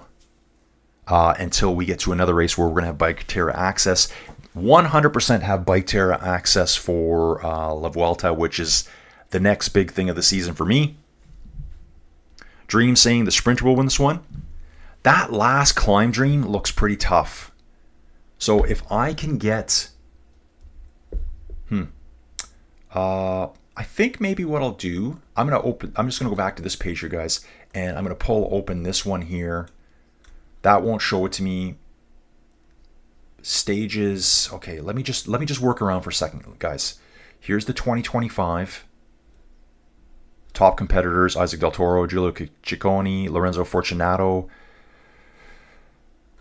And even when I pull open this one, that last climb is quite the beast. I just can't get the detailed version of it back now. I just do not see it here. So I'm going to back out to this point. When I see it, I'm going to drop to you. They might show it here pretty quick coming up. It's really steep at the end. Very steep at the end. I thought it would have given more details here. I probably can't click on it somehow. So if I click on that, that gives me nothing. If they give me a link here soon, I'll be able to click on it. Maybe I need to go to the mountains points. So we'll go back to the mountains points again. We've seen this already. Points position. There shouldn't be any points yet. So there's points at the finish. So green jersey points, if they have a green jersey, maybe they have a different color for it at the very end. Youth, that will be at the very end too. Okay, let's just jump back, guys. I come back here, back to the stage itself. So these two riders are going to take the 3 and 2 second time bonus here at Honteman. Okay. Gap between Group 1 and the peloton is decreasing, so it's coming down, guys. It was hovering around 2:30, 2:40. We're down to 2 minutes and 10 seconds. They got to start dialing them back pretty quick. Lorenzo Salvati, hi, where can I watch the live stream? Dude, live stream for me, I'm watching on Flow Bikes. All I can do here to avoid copyright strike against my channel is do an audio commentary with stats, maps. Sometimes I can show you a little bit more than that. But I definitely don't want to get hit with copyrights. So basically, you need a subscription to watch these races. That seems to be the way now. So I would say to people, imagine you're just listening to a sports game outside. You want to be involved. Jump to the chat whenever you can. Yeah, so Dream's saying it's 0.9 kilometers at 4.8, but I think it's quite steep in places. It's kind of a wall. It's at the Burgos Castilla, I think is what they call it. An uphill finish will favor Del Toro at the end of the... Yeah, dude, I think this is going to be an explosive climber is going to win this one. I think the sprinters will not be able to climb this. From what I remember looking at it yesterday, it was very steep at the end. So again, that's something I'll have set up for tomorrow too, guys. I'm going to have... okay, so Carlos Garcia Premier gets the sprint points. They probably just rolled across it. If I see a replay, I'll let you know. That would have been for 3 seconds time bonus. So right now, he's in the GC. Technically, he is in the GC. Dries de Bont, this Wyndham, gets 2 seconds, so he's 1 second ahead overall if the race ended right this millisecond. Yeah, it's going to be an explosive rider-type sprint. Okay, here's the Kern Pharma, so it's not Kern Pharma at the front. They're all in green. Yeah, there's been no motorbike on the front of this peloton right now. So I cannot tell you who that team is that's doing all the pulling here. It's not UAE either. Yeah, I almost need to just get a shade to put over this thing here. 45 hardcore cyclists here right now, guys. And like I said, I don't care what the numbers are. I'm going to do this every day. Full-time committed to this now, guys. Full-time. This is what I'm doing. So they're showing the small time of Hontaman. Just a very small place here. Love the countryside. Getting a little bit more rolly through here now. More treed as well. And it's kind of a little town that's just set off the main highway. Kind of place you would probably just blow by when you should go check it out. Of course, it's got the one big church in the middle of town. Okay. What are we seeing here? Progress of the time gap. Okay, this is an interesting stat here. You can see the time gap. We were almost out to... we were almost up to 4 minutes at one time. Now you can see at the back end of the race, starting to come down. Interesting here too, you can take a look here how much the time gap quickly dropped around, if you're looking at the image here, around kilometer 50. It dropped significantly. Is that kilometer 50? Yeah, I guess that would have been on one of these climbs, I would imagine. Maybe it came down on that second climb. That's my guess. And then when they got over the top, it started expanding again. Now it's coming down quickly. It's dropping fast now. 1 minute, 56 seconds. They're trying to reel them in now. These two still have some belief that they might get away. And I do have cameras on them now. Come on, guys. Show me who they are. It's got to be Q36.5. I think that's Q36.5. Vuelta de Burgos, start list. Let's just see that jersey. Sure looks like it. Whoever it is, they've got a lot of riders pulling, and one Soudal rider still pulling up there. Okay, we'll come back here till I find it. I'm hoping they give me some info on that real quick. So again, mostly downhill. Actually, we're going to pop up again here after this little divot in the road. We're looking at the detail profile. 2 riders out front, 1 minute 56 second lead, coming down real quick now, riders. Coming down real quick. Chad, for race profiles, click stage 1, then race profile image in right sidebar. Okay, stage 1, race profiles. Yeah, I got this one here, Chad. I was kind of looking for that last little kick up. So yeah, guys, this is like the map here. That's like your detail map, but it's not an interactive map or anything. The big climb of the day is going to be that last little one here. So we've climbed a Cat 3 already. We've climbed a Cat 1. We've got another Cat 3 to climb. We're still heading towards it right now. And then there's a final uphill wall. Oh, here we go. Thanks, Chad, right here. This is what I found earlier. So we've already done this climb, guys. 3.1 kilometers at 5.3%. That was our first climb of the day. Secondary climb, the Puerto de la Mazorra. We've done that one as well. That was a decent climb, 7 kilometers at 5.2%. We still have to tackle the Alto el Aguillon. Short, 2.4 kilometers at 4.1. And then this guy here. So this is what I noticed. It's short, but steep in intervals. It's kind of flat. It's got a low average because there's some areas that are very shallow. The green stuff is very shallow here.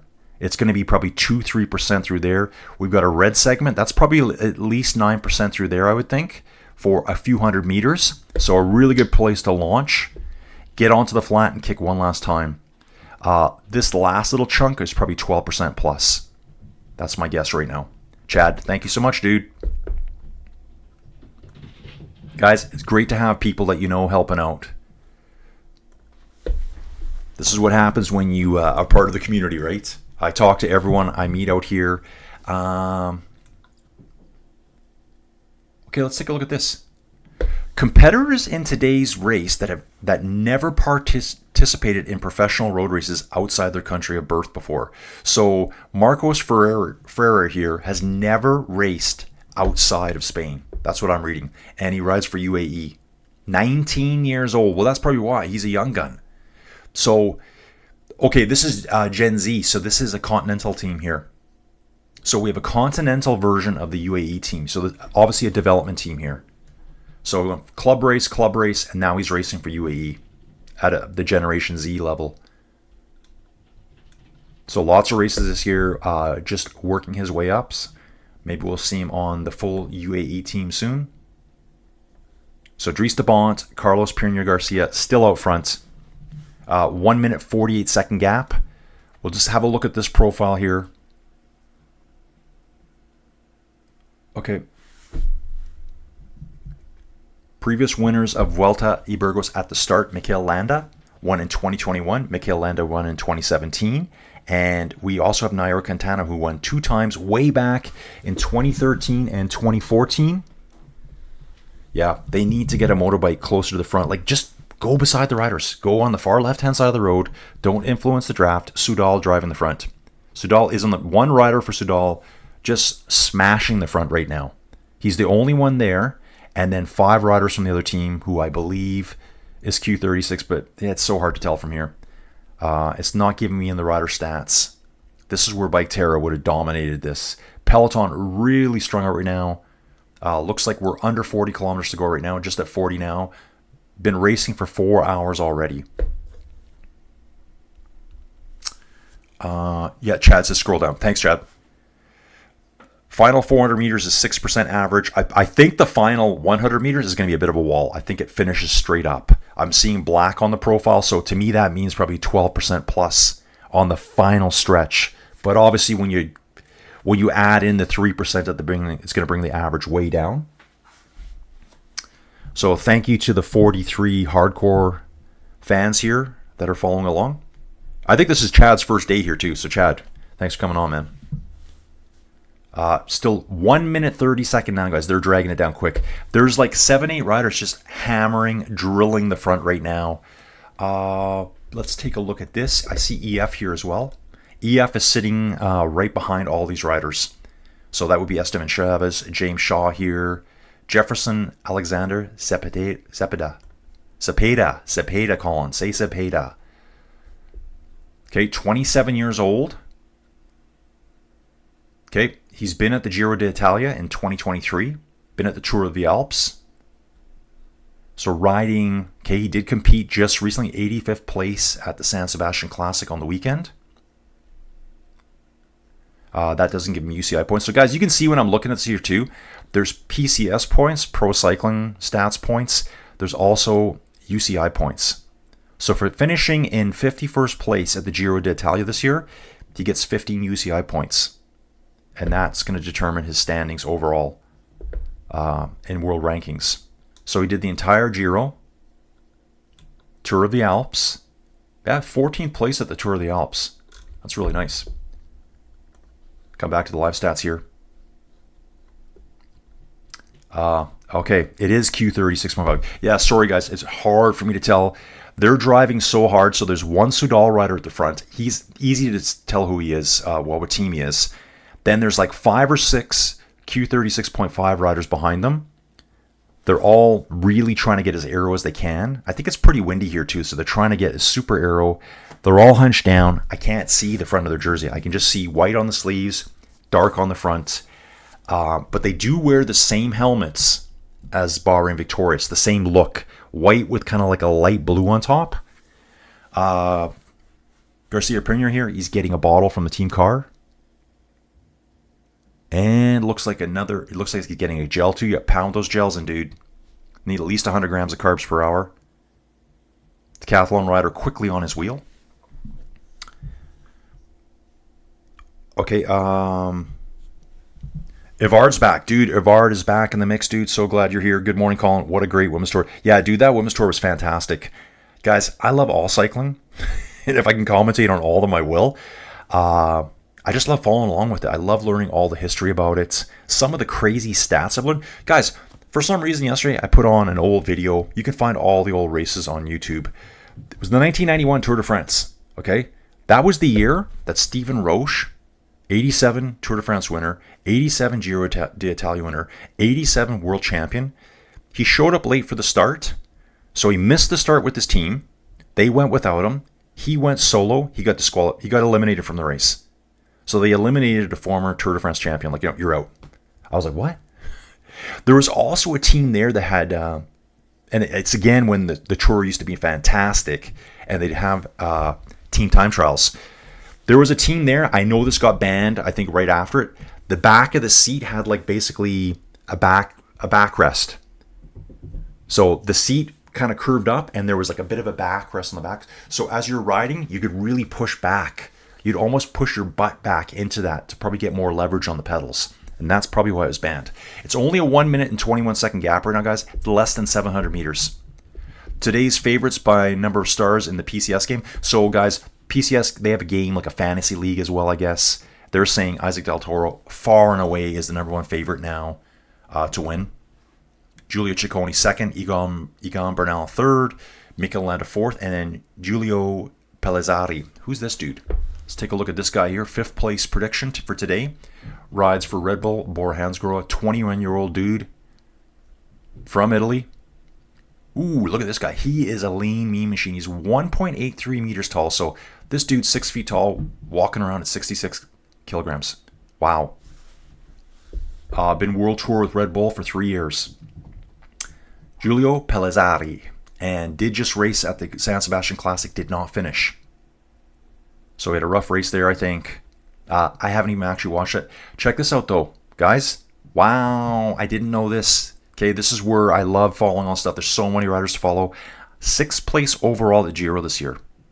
So, yeah, this guy could be doing something at this race. I'm hoping you can look at their program coming up, too. I'm just actually trying to see. Okay, this is what you do, guys. So, in the stats here, this dude here finished 6th place at the Giro. He's number 5. Yep, one Soudal rider still at the front, and then Q36.5 there. But let's take a look at his program. You can look at his program, and he's riding the Vuelta this year. So he's using this race as a tune-up, this 2 Pro race, and then we got the Vuelta of España on August 23rd. So this is why he's here, and this is why I'm following this race. I want to see the riders that are, tuning up for La Vuelta. August 23rd, guys. 2 riders still up front, still saying a 1 minute, 21 second lead. Okay. Don, most of these riders are awesome outside of the Grand Tours. They are all champions. Yeah, absolutely. Bora Hansgrohe, take a notice. Ivard, I know why the Women's Tour vanished for so long. And yeah, she was. Jeannie Longo was so unbeatable back then. I was reading yesterday, too. They said, there's lots of talk right now about what they're getting paid and all that kind of stuff. And yeah, it is all about sponsorship.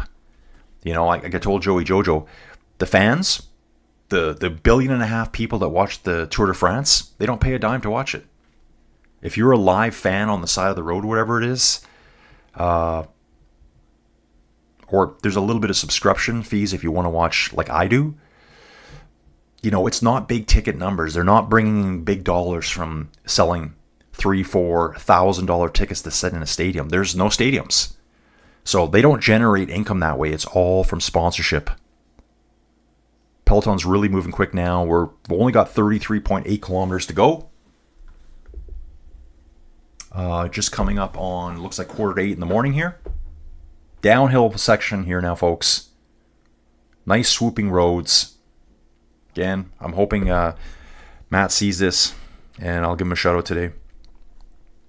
But yeah, basically the women's tour is on right now because of Zwift. They're the ones that are supporting it. Someone made that comment. I'm like, really? And I've seen other people say it too. So like it's Avec Zwift because they're sponsoring the race.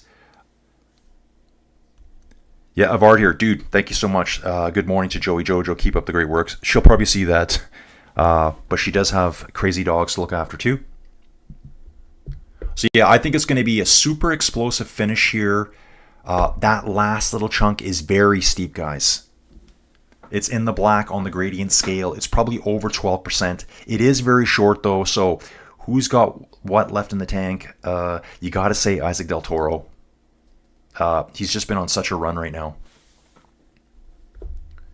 Two riders still up front, down to 109. Got a Category 3 still coming. Time won or lost per kilometer. They're just showing time differences as we kilometer. Okay, every 10K, they're showing the gains, the losses, and the kilometers. Wow, every little stat in the world is on here. What an awesome website. So we are going to be climbing again. And actually, this climb here coming up, uncategorized as well. It looks just as tough as the Category 3 Alta de Aguillon. That one is 2.4 kilometers at 4%. This one looks to be roughly the same thing. So they've got an uncategorized Category 3 climb, if that makes sense, before they get to the final climb here. Final, like out on the course, not the finishing straight. And yeah, I'll work on this more today, guys. I'm going to get my stream set up better to show you the data here.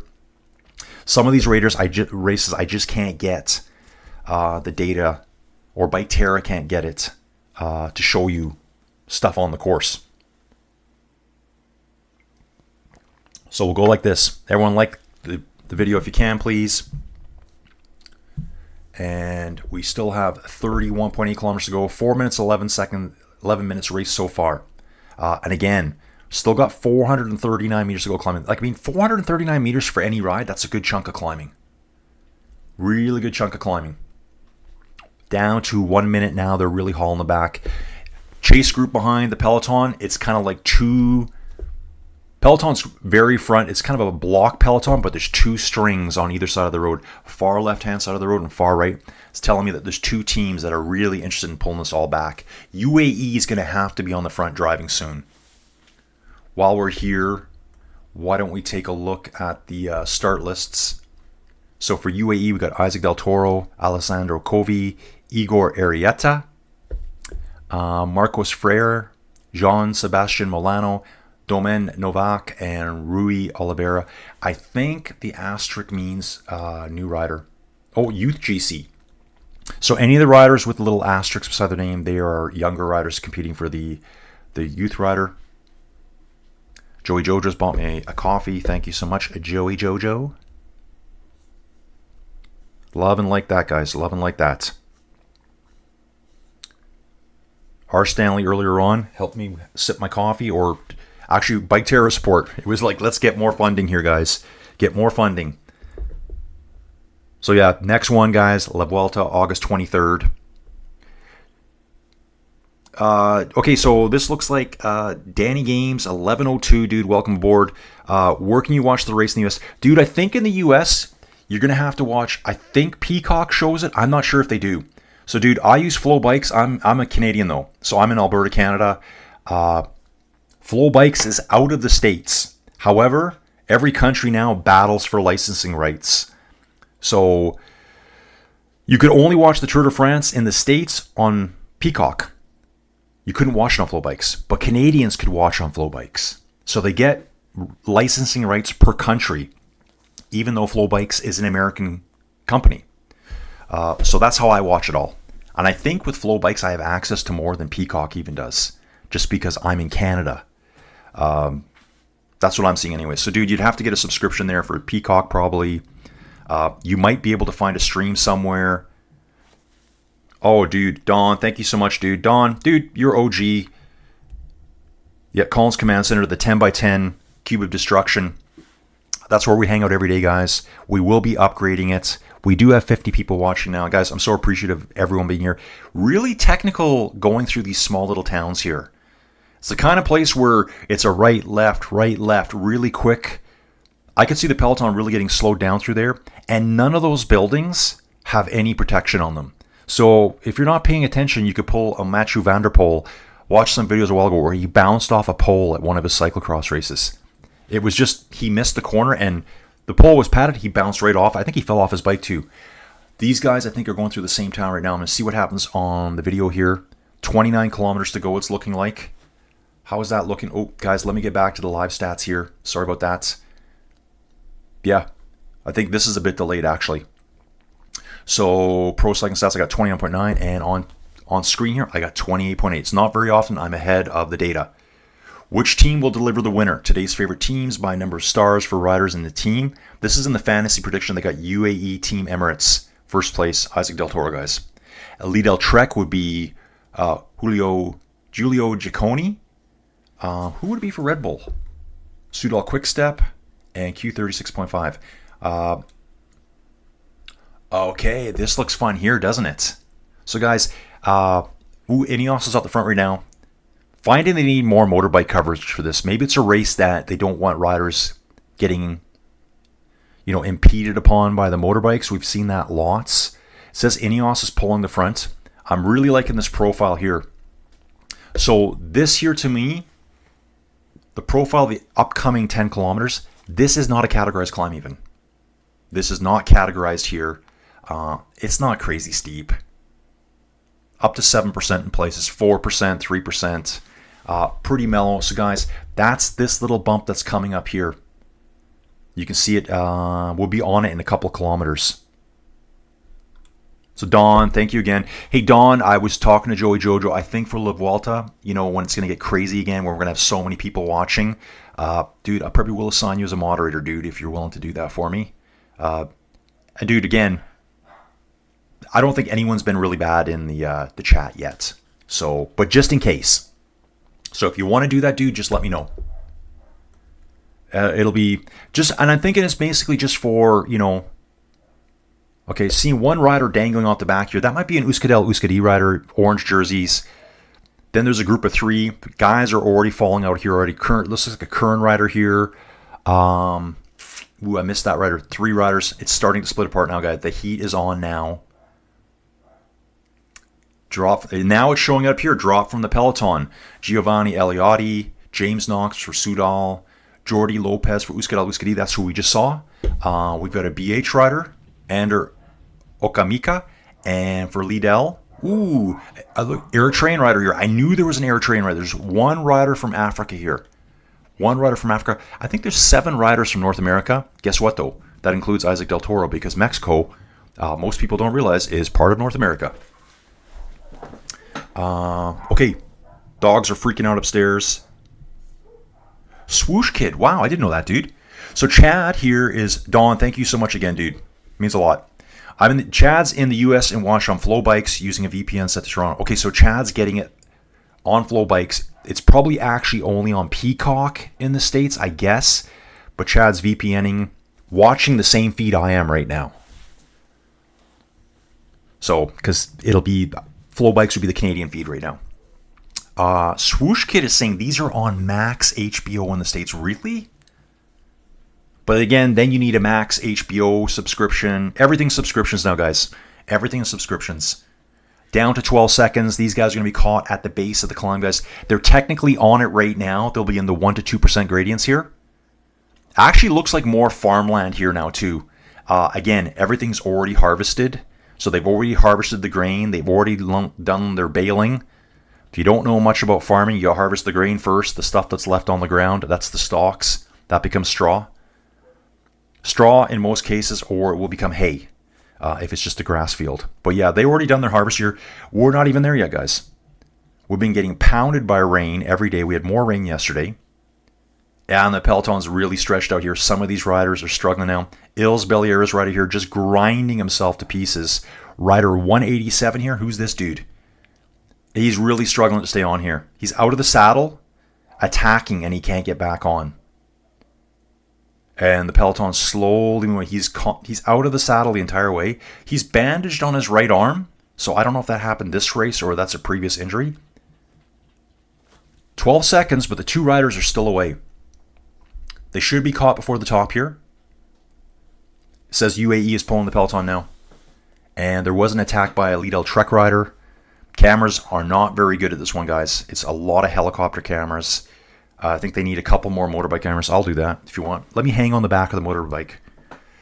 Yeah, Don. Okay, sounds good, Don. Yeah, Don. My goodness, Van der Poel wrapping himself around a pole reminds me of a friend who wrapped himself around a snow gun. We went skiing a few years back. He missed the jump. Yeah, when I saw Mathieu Van der Poel do that, it was an hour-long Mathieu Van der Poel dominating cyclocross. One race, he just bounces straight off a pole, falls to the ground.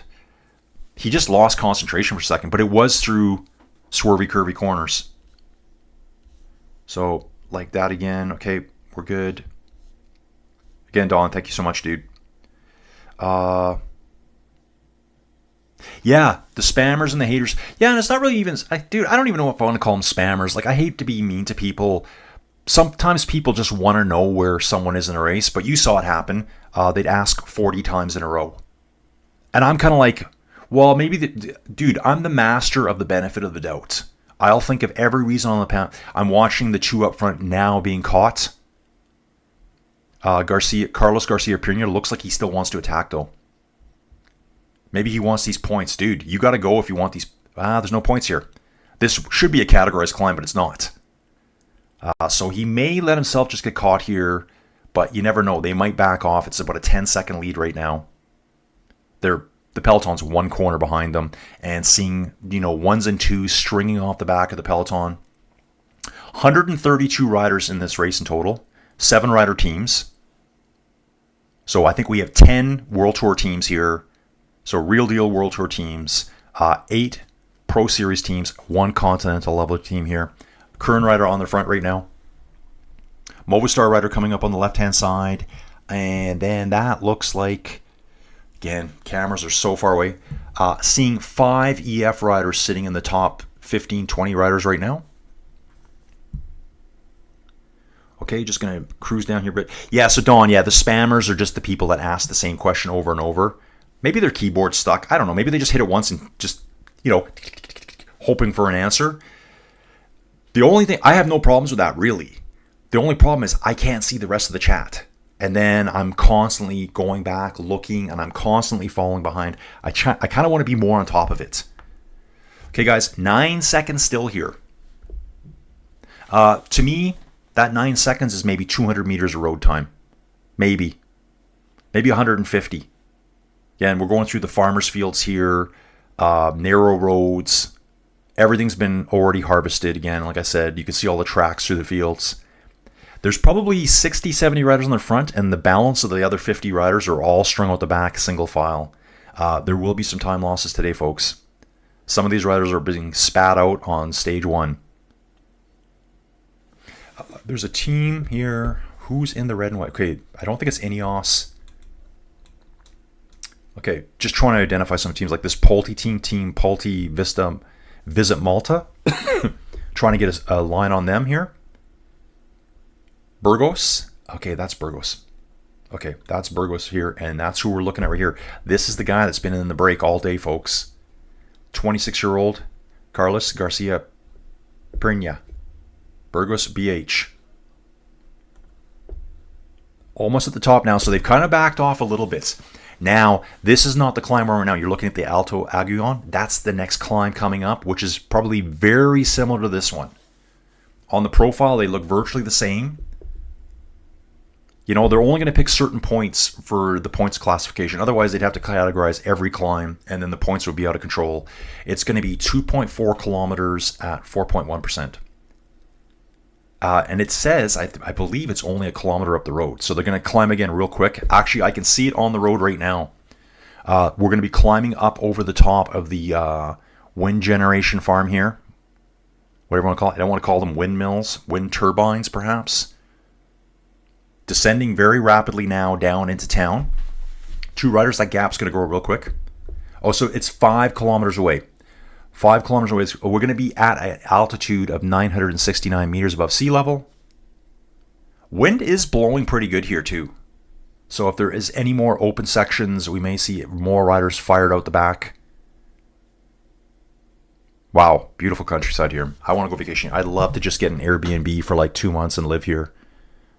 Just learn the language, Just fumble around, go to the store, come home with things that aren't even anything what I wanted, and then learn. That's what I'd love to do. And not speak any English the whole time.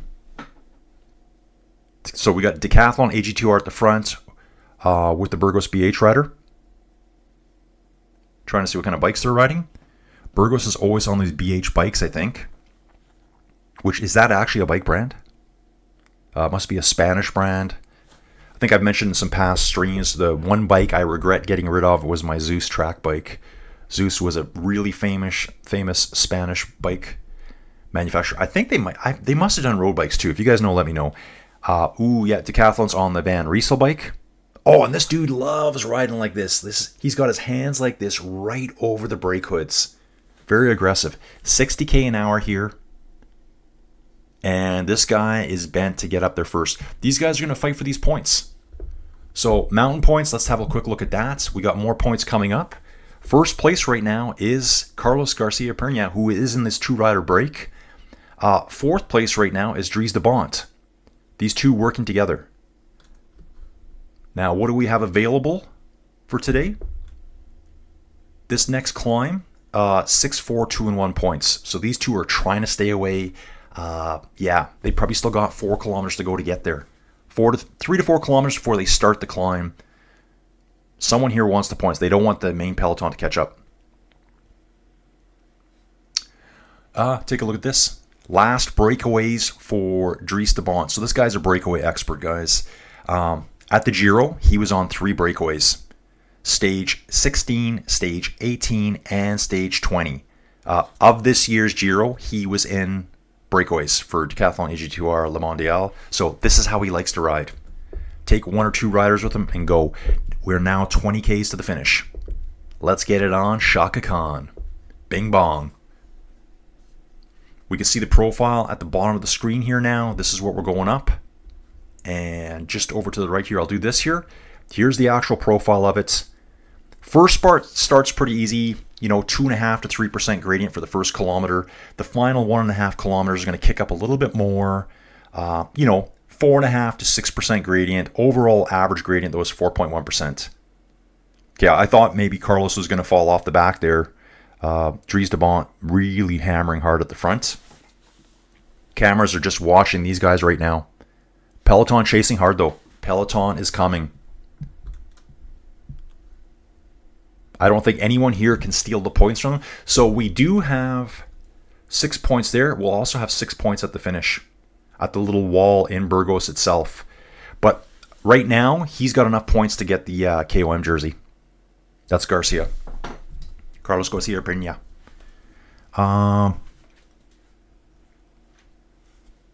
Okay, guys, I'm just backing up again. So this is what happens. I lose track. We got Heben Benzariga. Bonjour. Hello. Can you tell me how many kilometers to the finish? Dude, I can barely speak French. We have 18.5 kilometers to go. 18, is that what it is? 18.5. Under 20. It's my horrible French, dude. I'm sorry. I don't speak French very well. So, dude, it's going to be over soon. We got 2 little Cat 3 climbs coming. I'm sure your English is good, so I always find as English speakers that can't speak other languages. Evard Otway, I think a lot of those people think you have a huge staff working with you. Dude, absolutely not. So yeah, Group 1, 2 riders out front, guys. And guys, they pulled out time. They were hammering hard. I would say it was mostly Dries de Bont smashing it. He doesn't want to get caught. He's willing to take Carlos Garcia Peña with him. He'll probably lose to Carlos on the climb, but he just wants to stay away. Stage victory, man. Stage victory. They all count.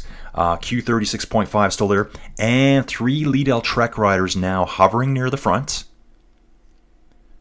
Okay, there's like a big bend in the road between them. So these guys are heading one direction. The other guys are going the other. I don't want to call it a switchback because we're not on a switchback now. But we are slowly climbing. It's very shallow grade here, guys. Very shallow grade. 35 seconds. It was down to 9 seconds at one point. So these two have escaped. Let's see if they can hold it. Okay, so here is, it looks like Steinhagen. Where are you watching live TV coverage? Dude, I'm on Flow Bikes. Flow Bikes, I'm in Canada. I live in Alberta, Canada, just outside the Rocky Mountains. Flow Bikes has fantastic coverage of all the races. Guys, there's so many races to watch. I don't even know where to start. I've got the Tour of Poland I can watch. I've got Vuelta at Burgos. To me, that's more my style of racing. I got the Tour of Denmark coming up. I got the Arctic Trail race, whatever they call it, of Norway. I got the Tour of Romandy for the women coming, and the big daddy is the Vuelta. There's races every day. Okay, last winners from an early break at the Vuelta. So 2023, someone won. This guy here. That's a hard name for me to say. He's Spanish. We're just going to say Lascano for now. So is he in the race today? I'm not even sure. But he races for Red Bull. I'm going to actually look at the start list, guys, if you don't mind. Let's go to the start list again. And we'll look at Red Bull. So the guy that won last time at the Vuelta in we're going to call it the Burgos, okay? Because the Vuelta for me is just one race. I don't know why. Was Lascano. He is not in this race today. Team leader here for them would be Jai Hindley. So here's Jai Hindley, the Australian, 29 years old. Won the Giro in 2022, guys. Like, he's an impressive rider. This year did not finish the Giro. 8th overall at the Tour of the Alps, 5th overall at the Tirreno Adriatico. I think someone might be getting tuned up here for La Vuelta a España later this month. So 33 seconds is still the gap on the road at this moment. 51 people here, guys. Love you for being here. Okay, Joe's off to work. Joe, thanks for chilling with us, man. Thanks for chilling with us, man. Yeah, Don, perfect. Del Toro chance. Yeah, dude, we got Gaia Emirate here. Del Toro chance is still high. Very high, dude. Very high. Thanks for being here. Yeah, Don, if we can get that figured out, if there's going to be like just people asking, I don't mind if people ask the same question, but if one guy asks the question 30 times in a row, I mean, maybe, I don't want to block them, but maybe, I don't know if you can put them on a little timeout or something. Yeah, Del Toro is mostly going to win this today, guys. Joe's off to work. Joe, enjoy your day at work. We'll see you tomorrow, hopefully. Yeah, dude, I love getting on the brake hoods as well. That's when you know, you get on the brake hood, you kind of rotate your hips and try to get your back down as low as possible. We got a dude here, Hussein Hami. What is position of Isaac Del Toro? Dude, he's in the main GC peloton. They're currently only 17 seconds behind two breakaway riders who've been gone all day. One of the riders here, Dries de Bont, he went at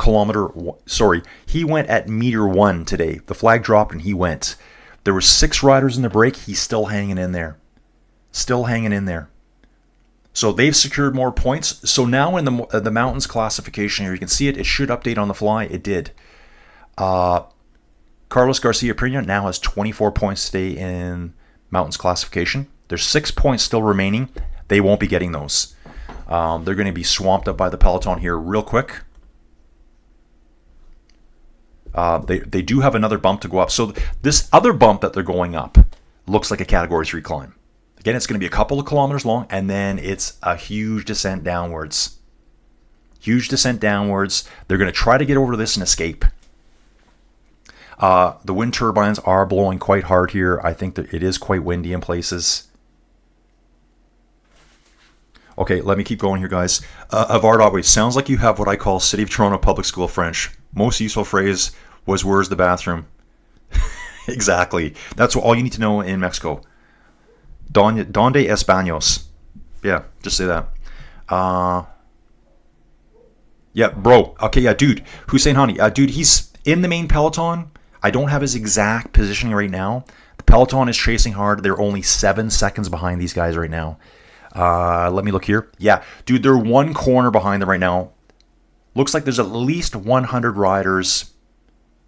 The whole peloton may be back together right now. I don't even see any riders out the back. So these two guys are probably going to get caught right before the top. But as you can see in the profile here, if you're watching, you might be just listening. They're almost at the top of the second little divot, this bump on the road, which could easily be a categorized climb in the real world. It looks like it's a couple kilometers long, probably about 4 or 5%. They're just lurking back there now, letting these guys dangle. Now Carlos Garcia Prina is now looking back. He knows they're going to be caught right away. Race is coming to an end real quick here, guys. We are less than 15 kilometers to go to the finish. I want to get this live as I possibly can here for you. Steenhagen, Arctic Race Sonora. I'm from Norway. Go.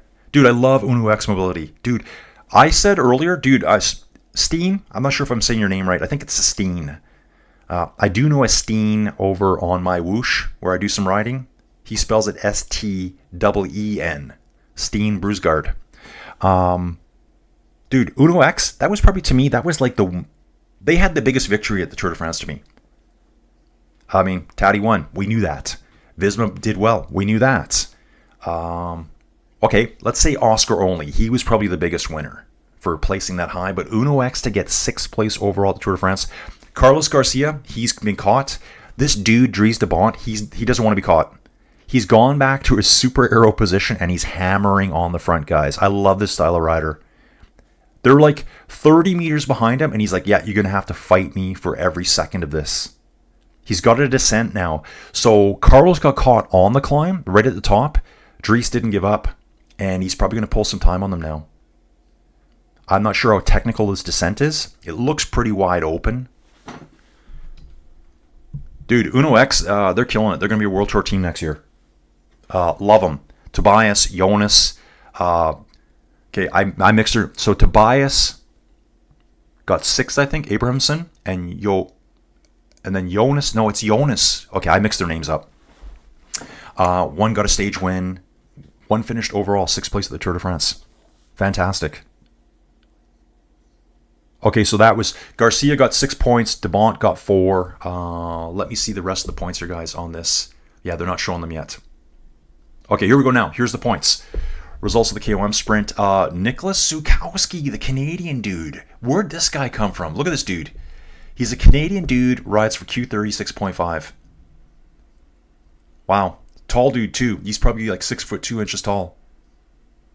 So, looks like mostly this year, well, he did go to the Giro. Didn't finish after the 4th stage. Just raced at the Circuito de Gecko on the weekend. Got 21st place there.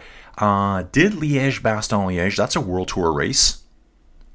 Flèche Wallonne, he didn't finish. Amstel Gold Race, he didn't finish. Been pretty active this year.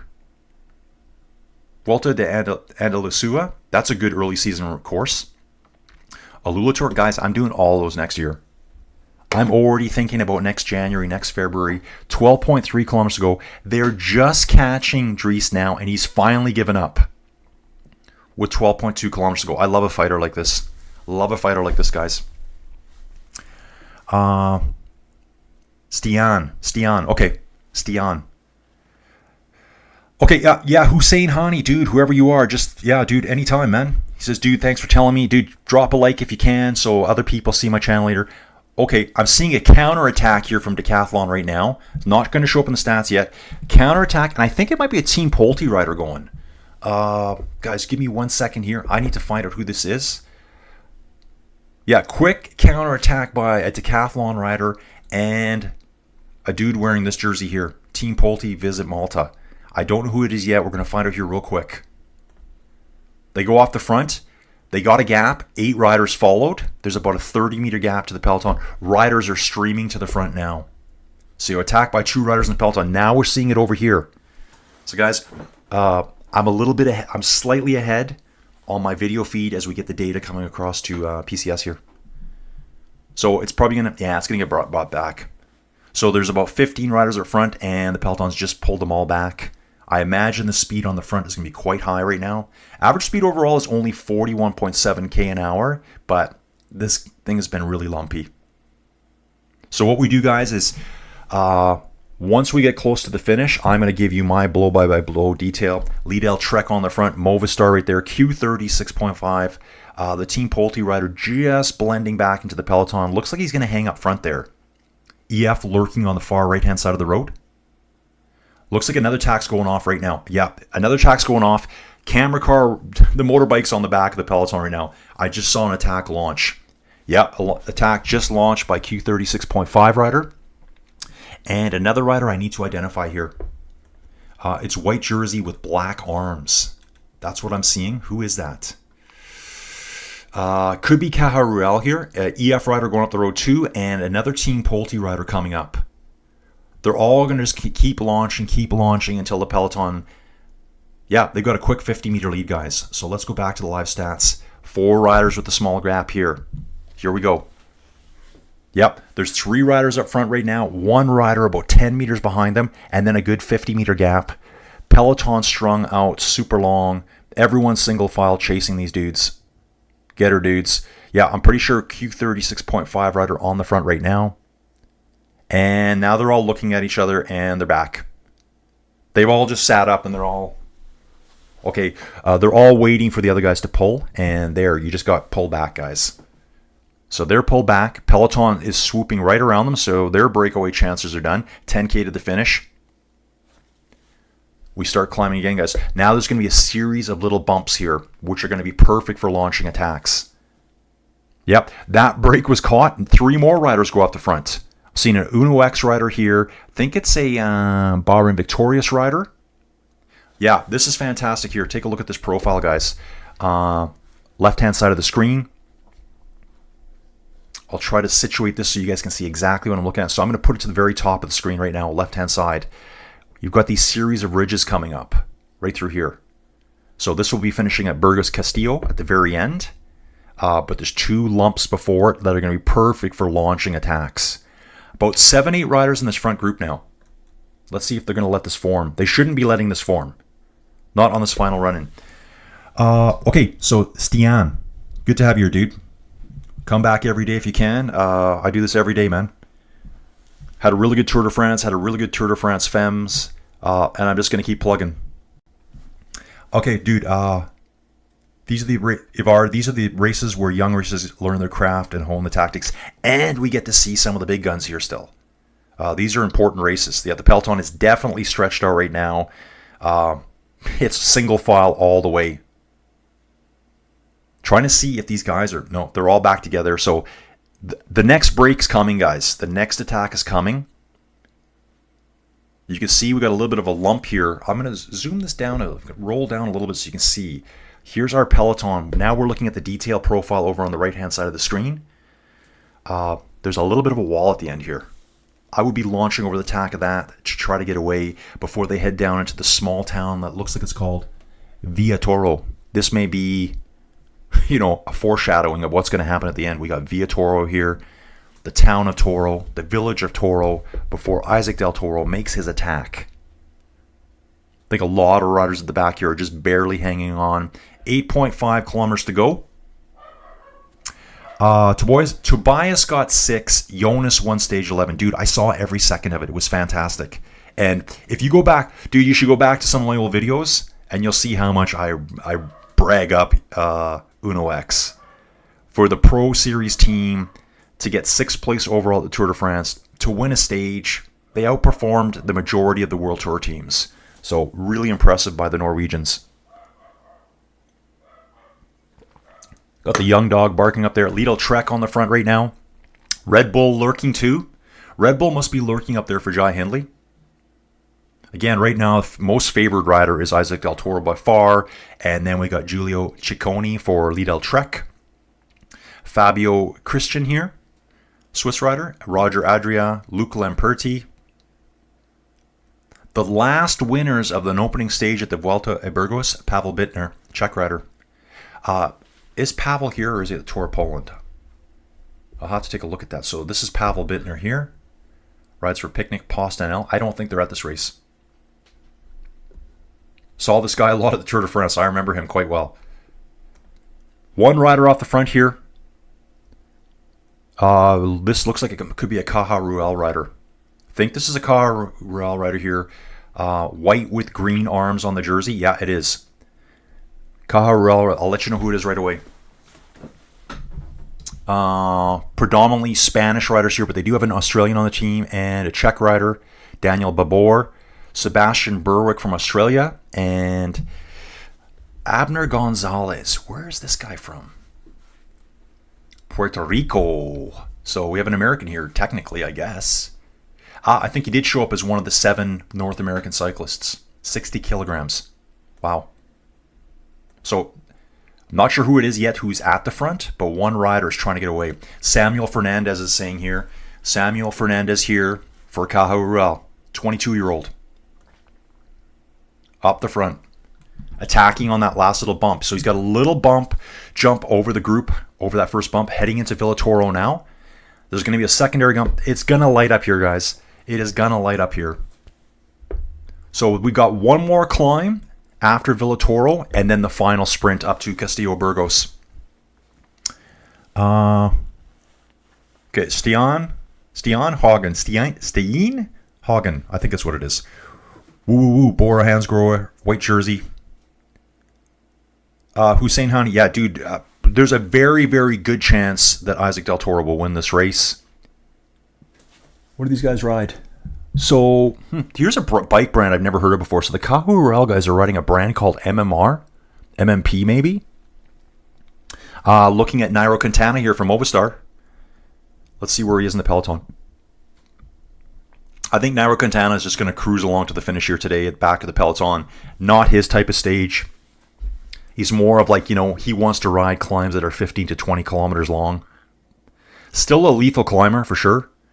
See, two riders going up the far left-hand side of the peloton right now. It's very fast. Looks like they might be setting to launch again. Just seeing why those guys are sneaking up that left-hand side there. Maybe just trying to get better positioning on the front here. I can't imagine a sprinter winning this one. So Samuel Fernandez here for Caja Rural. 15-second lead right now. Give her, buddy. Give her. You need to go. I would love to see a breakaway. Caja Rural, your Pro Series team, hanging with the big boys at the World Tour. Going through the roundabout right now. Going left through the roundabout. Hopefully the riders in the chase group all stick to the left-hand side and don't go around the right way. If they do, they're out the back.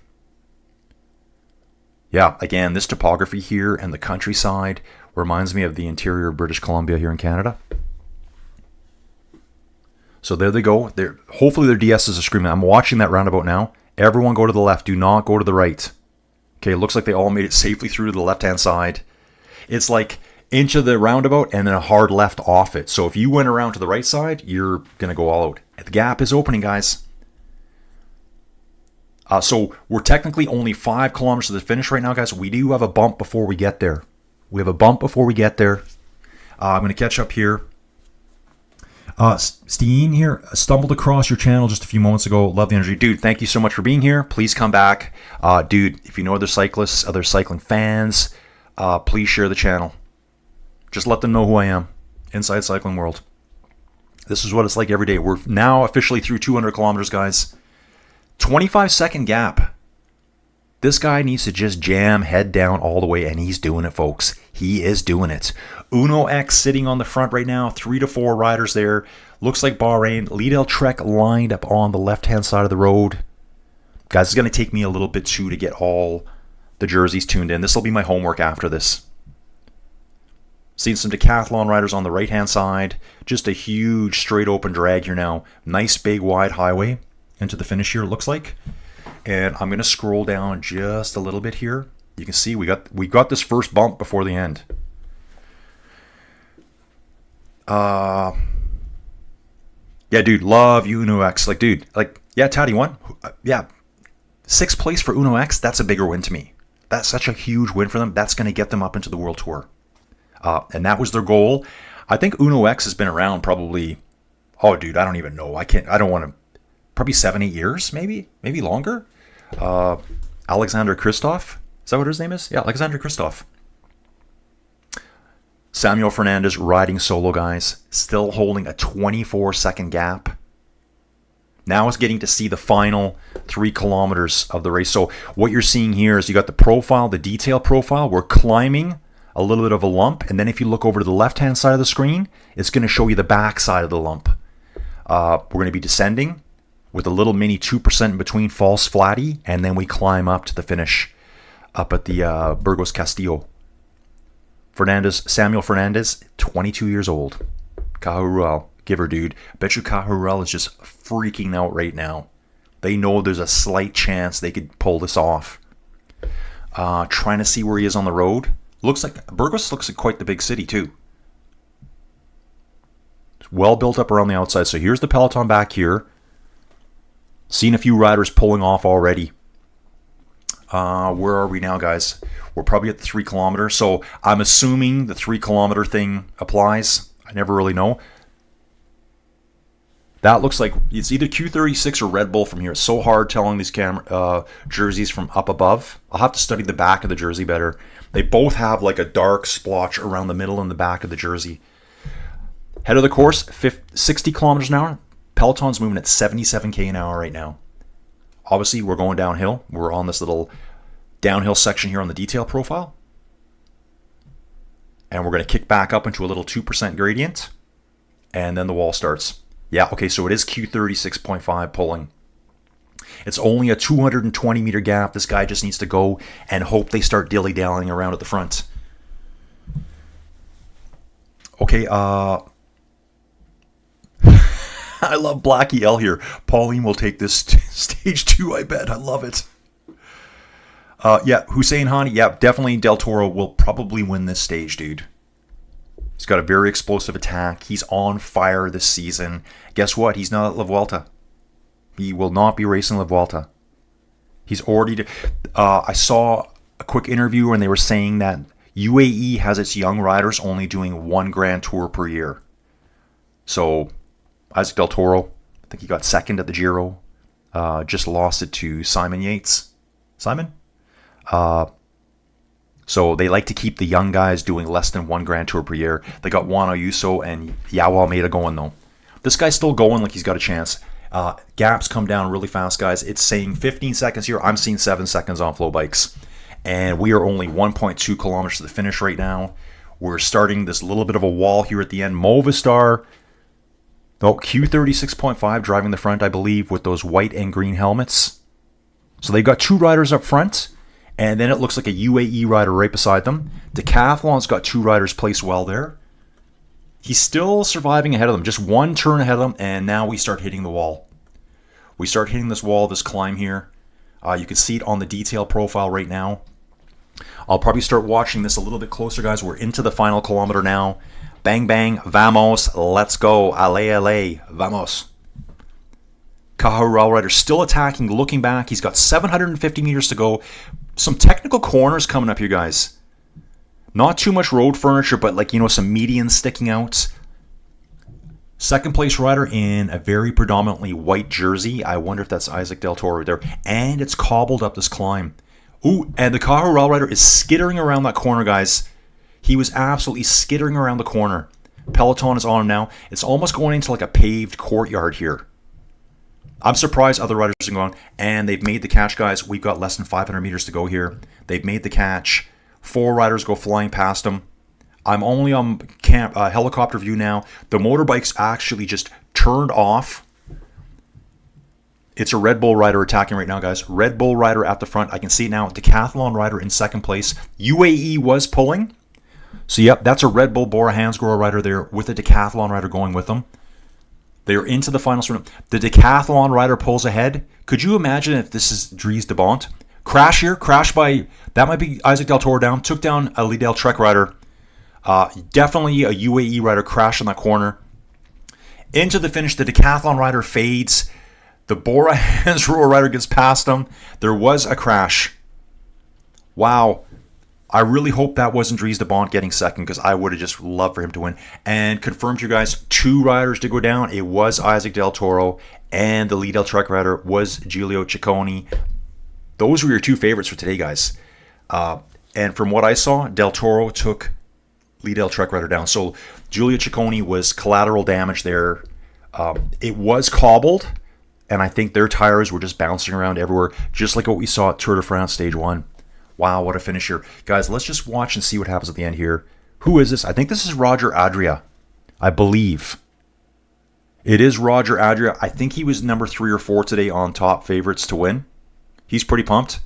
He's got the nose strip on, fist pumping. I got to see second place. It was a Decathlon rider. It was that Dries de Bont going for it again. Nope, totally different rider. So I'm a little okay with that, because he did pull away, and for the amount of work he did out front all day, for him to lose there again at the end. Bora Hansgrohe looking good here, guys. So the second place rider was Leo Bisto.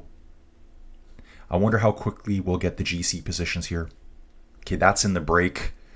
General classification here. We're just going to wait on this for a few minutes, guys. I'll catch up with the chat, and then I'm going to get on with my day and start doing my homework for tomorrow. Okay, Steen here. Steen. 3 years, okay. Christoph has been riding for many years before that. Thor, who shopped. He's one of my favorites. I saw he's probably a DS for Uno X. I mean, when they won stage 11, it looks like Thor could still race. Edville Bosenhagen, yeah, exactly. Okay, Evardstein, I'm pretty sure they've been around for a long time under different names. Yeah, possibly. I mean, they all do that, right?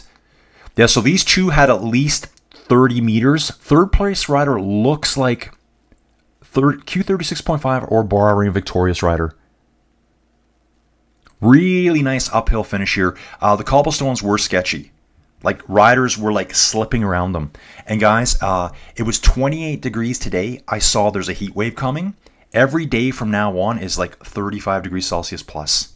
So it's going to be a very tough race. Riders are really going to have to watch their hydration. I think tomorrow, actually, it's 36 or 38 degrees Celsius on course tomorrow. So that's almost 95 Fahrenheit, 100 Fahrenheit in places. We'll wait for the final finish here. Okay, yeah, Team Bahrain Victorious was third, so I did call that right. Oh, they've got second place being Jordan Labrosse for decathlon. Leo Bissot for decathlon got fourth place, so really good ride for decathlon here. Damiana Caruso for Bahrain Victorious, fifth place, so that's great. Decathlon and Bahrain Victorious, 2 riders each in the top 5. Wow. So let's look at the general classification if we can get that quick. Okay, we're not seeing it yet. Maybe we'll see the mountains. Has that been confirmed? So mountains should be confirmed as this. Carlos Garcia Pernia. Yeah, the decathlon rider probably rode with a lead into the last 100 meters. Del Toro went down first. And then, Giulio Ciccone actually rode over Isaac's hands, which was unavoidable. Isaac went down and had his hands across the road around a sharp bend. So hopefully Isaac's okay there with his hands. Roger Adrian now has 3 career wins for Red Bull Bora Hansgrohe here. Going to finish up with the chat, guys. Oh yeah, Swoosh Kid. Exactly, dude. I'm glad you caught that. Fisher Black, guys. I didn't know this until I watched Tour de France Femmes. So Neem Fisher Black she's a lead Trek rider. I think she finished 5th at the Tour de France, I believe. Femmes. Her brother's here. Finn Fisher Black. So Finn Fisher Black is here. I remember his name already. I don't even need to look for it. So good job of him. Yeah, Oregon Bob. Uno X deserves credit for having a kit that can be instantly identified. Yeah, Uno X and EF. You can spot them so easy. Guys, I will go study them a bit today. I got lots to do today, and we'll get that figured out. Indeed, Oregon Bob. Crash, yep. Oh, no. Yeah, so the 2 top favorites for today both crashed. They'll get the same time as the group, I guess, whatever that's going to be. Egan Bernal finishes in 8th place, guys, 17 seconds down. Lucas Eriksson from Sweden for TUD. That must be Tudor. Is Tudor here? Let's see that. Tudor must be here. That looks like Tudor to me. Yep, Tudor's here. Lucas Eriksson. Okay, they changed the stats here. Brandon Rivera, Jonas Coolset. I'm waiting to see GC here. Let's just bounce back, guys. GC positions. The general classification, once we see it here, still not showing up. There were some time bonifications out on course 2 at Hontomin. There was 3, 2, and 1 seconds. Preliminary results. Okay, I'm going to have them here on screen, guys. Roger Adria, Jordan Labrosse. They had Leo Bissot first, but they flip-flopped that. Okay, I think they're showing the GC now. Nope, that's just leaders for the season. Damian Caruso, so good job for Bahrain Victorious. 3rd and 5th place today. Q36.5, that's who was driving so hard for Fabio Christian. I think that's their GC leader. Tudor, Lucas Eriksson, Egan Bernal for Ineos. They got him 7 seconds down. That's because there was a 10, 6, and 4 time bonus at the finish. Archie Ryan here for EF Education. Let's take a look at this dude. Irish rider here, 23 years old. Been only World Tour for 2 years. So World Tour rider right here, guys. And actually, you're seeing his position right now showing up already refreshed. 9th place today, stage 1. of Vuelta Burgos. And I'm going to catch up through here. Yeah, that's right, Oregon Bob. That is correct. Sasha Pace said, don't look back. You never know who's chasing you. That's right. So yeah, definite favorites there. They were chasing a rider ahead of them at that point, I believe. And guys, when first place went through that Caja Rural rider, he was barely keeping it on the road. It's like the cobblestones, they're hot. I think they get extra slippery with the oils on the road. And he was just skittering around the corners. Then got swamped. Oregon Bob, thanks for your efforts, Colin. Dude, thank you for being here again, as usual. We've got Soren Vaughn here. Can you give a quick recap of the stage? Absolutely, dude. I'm just going to read this last comment. Movistar was Banesto, I believe. Astana traces its roots sort of to 7-Eleven. Okay, I didn't know that about Astana. Definitely with Movistar, though. Yeah, Banesto was a huge team at one time. Dude, basically the quick recap of the stage, this is how I see it. And from what I've watched all morning here, it's 205 kilometer stage, stage 1, 2025, Vuelta a Burgos, tune-up race for La Vuelta coming up on August 23rd. 6 riders went off the gun. At least one rider went at meter 1. It was the decathlon rider, Dries de Bont. They stayed away for the majority of the day, probably out to...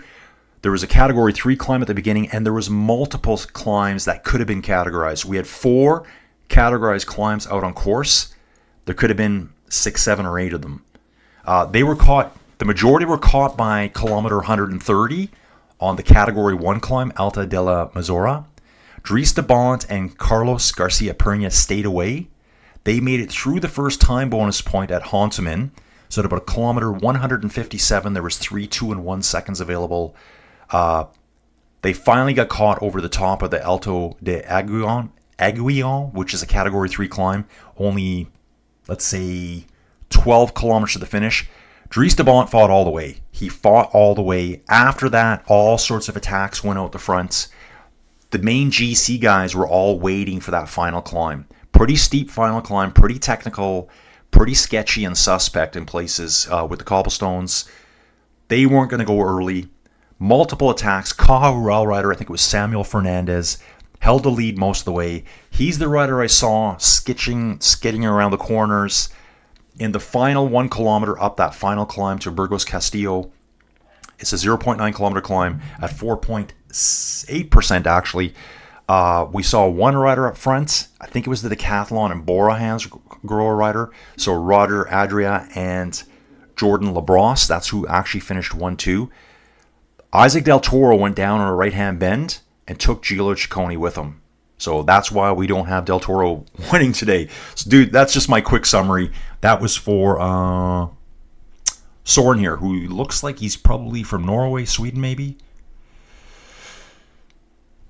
Oh, check this out. Dream saying Nîmes, maybe 5'4". Finn, 6'2". Nîmes, Dream. Did Nîmes finish 5th? I think she finished 5th at Tour de France Femmes. Colin, thanks for the coverage. I hope Isaac goes okay. Yeah, dude, the crash, it wasn't high speed. It looks like he went down pretty easy. He didn't just go plonk on the road, though. So even though it wasn't high speed, he kind of skittered on the cobbles. He did get his hand run over, though. I did see that. NM here. Doubt Del Toro, Aluso, or anyone will reach Poggy's level, but they are serious contenders when Poggy and Jonas retire. Yeah, absolutely, dude. I agree. You're right about that. So obviously we got some good cycling knowledge here. Dream says thanks. Great stream from Swoosh Kid. Guys, let's crank it up. Again, this is just like all my other streams. Guys, the very first women's Tour de France Femmes avec Zwift stage, I had less than 3,000 views. The last one, I had, I think, close to 17,000 views. Put that in perspective, though. The best women's stage was about as good as the worst men's stage. So that's where the viewership is. We need more people watching all the racing. And I'm hoping my little independent thing can get more people to watch cycling on a different kind of way of watching it. More interaction. You guys can tell me all your cycling knowledge. Okay, Ivar, I think it was Astana, Radio Shack, Discovery Channel, US Postal, Motorola. Yeah, that does kind of all seem familiar. 7-Eleven, Motorola, US Postal, Discovery, Radio Shack before. I think Astana was started with Johan Bernal at the lead, so they probably just kind of retooled. Ooh, look at this. Okay, they're showing time gaps. Nairo finished about 39 seconds back. This is not his stage, though, guys. This is not a stage. Carlos Garcia actually finished 48 seconds, so he led all day. I'll do a recap first thing in the morning tomorrow, guys. Probably going to come on at the same time tomorrow, maybe a little bit earlier. Actually, I will start earlier tomorrow because 6 seems too late for me. Soren here. Thanks. Oh, Denmark. I should have known. Should have known with the thing and the thing. Yeah, super strong riders. The Danes are incredible cyclists, dude. I race against a lot of them. I do all my racing inside. I'm a virtual cyclist, so I do all my riding inside. Dream, yes, 5th place for Nîmes. Okay, awesome. Okay, guys, I'm going to end her there. Get on with my day. I got to take care of the puppy now, and I'm going to go do my research for tomorrow. And we'll see you all again. Watch for the stream. I'll set it up later today, and we'll see you all then. Thanks for watching, and love having you guys all here. See you soon.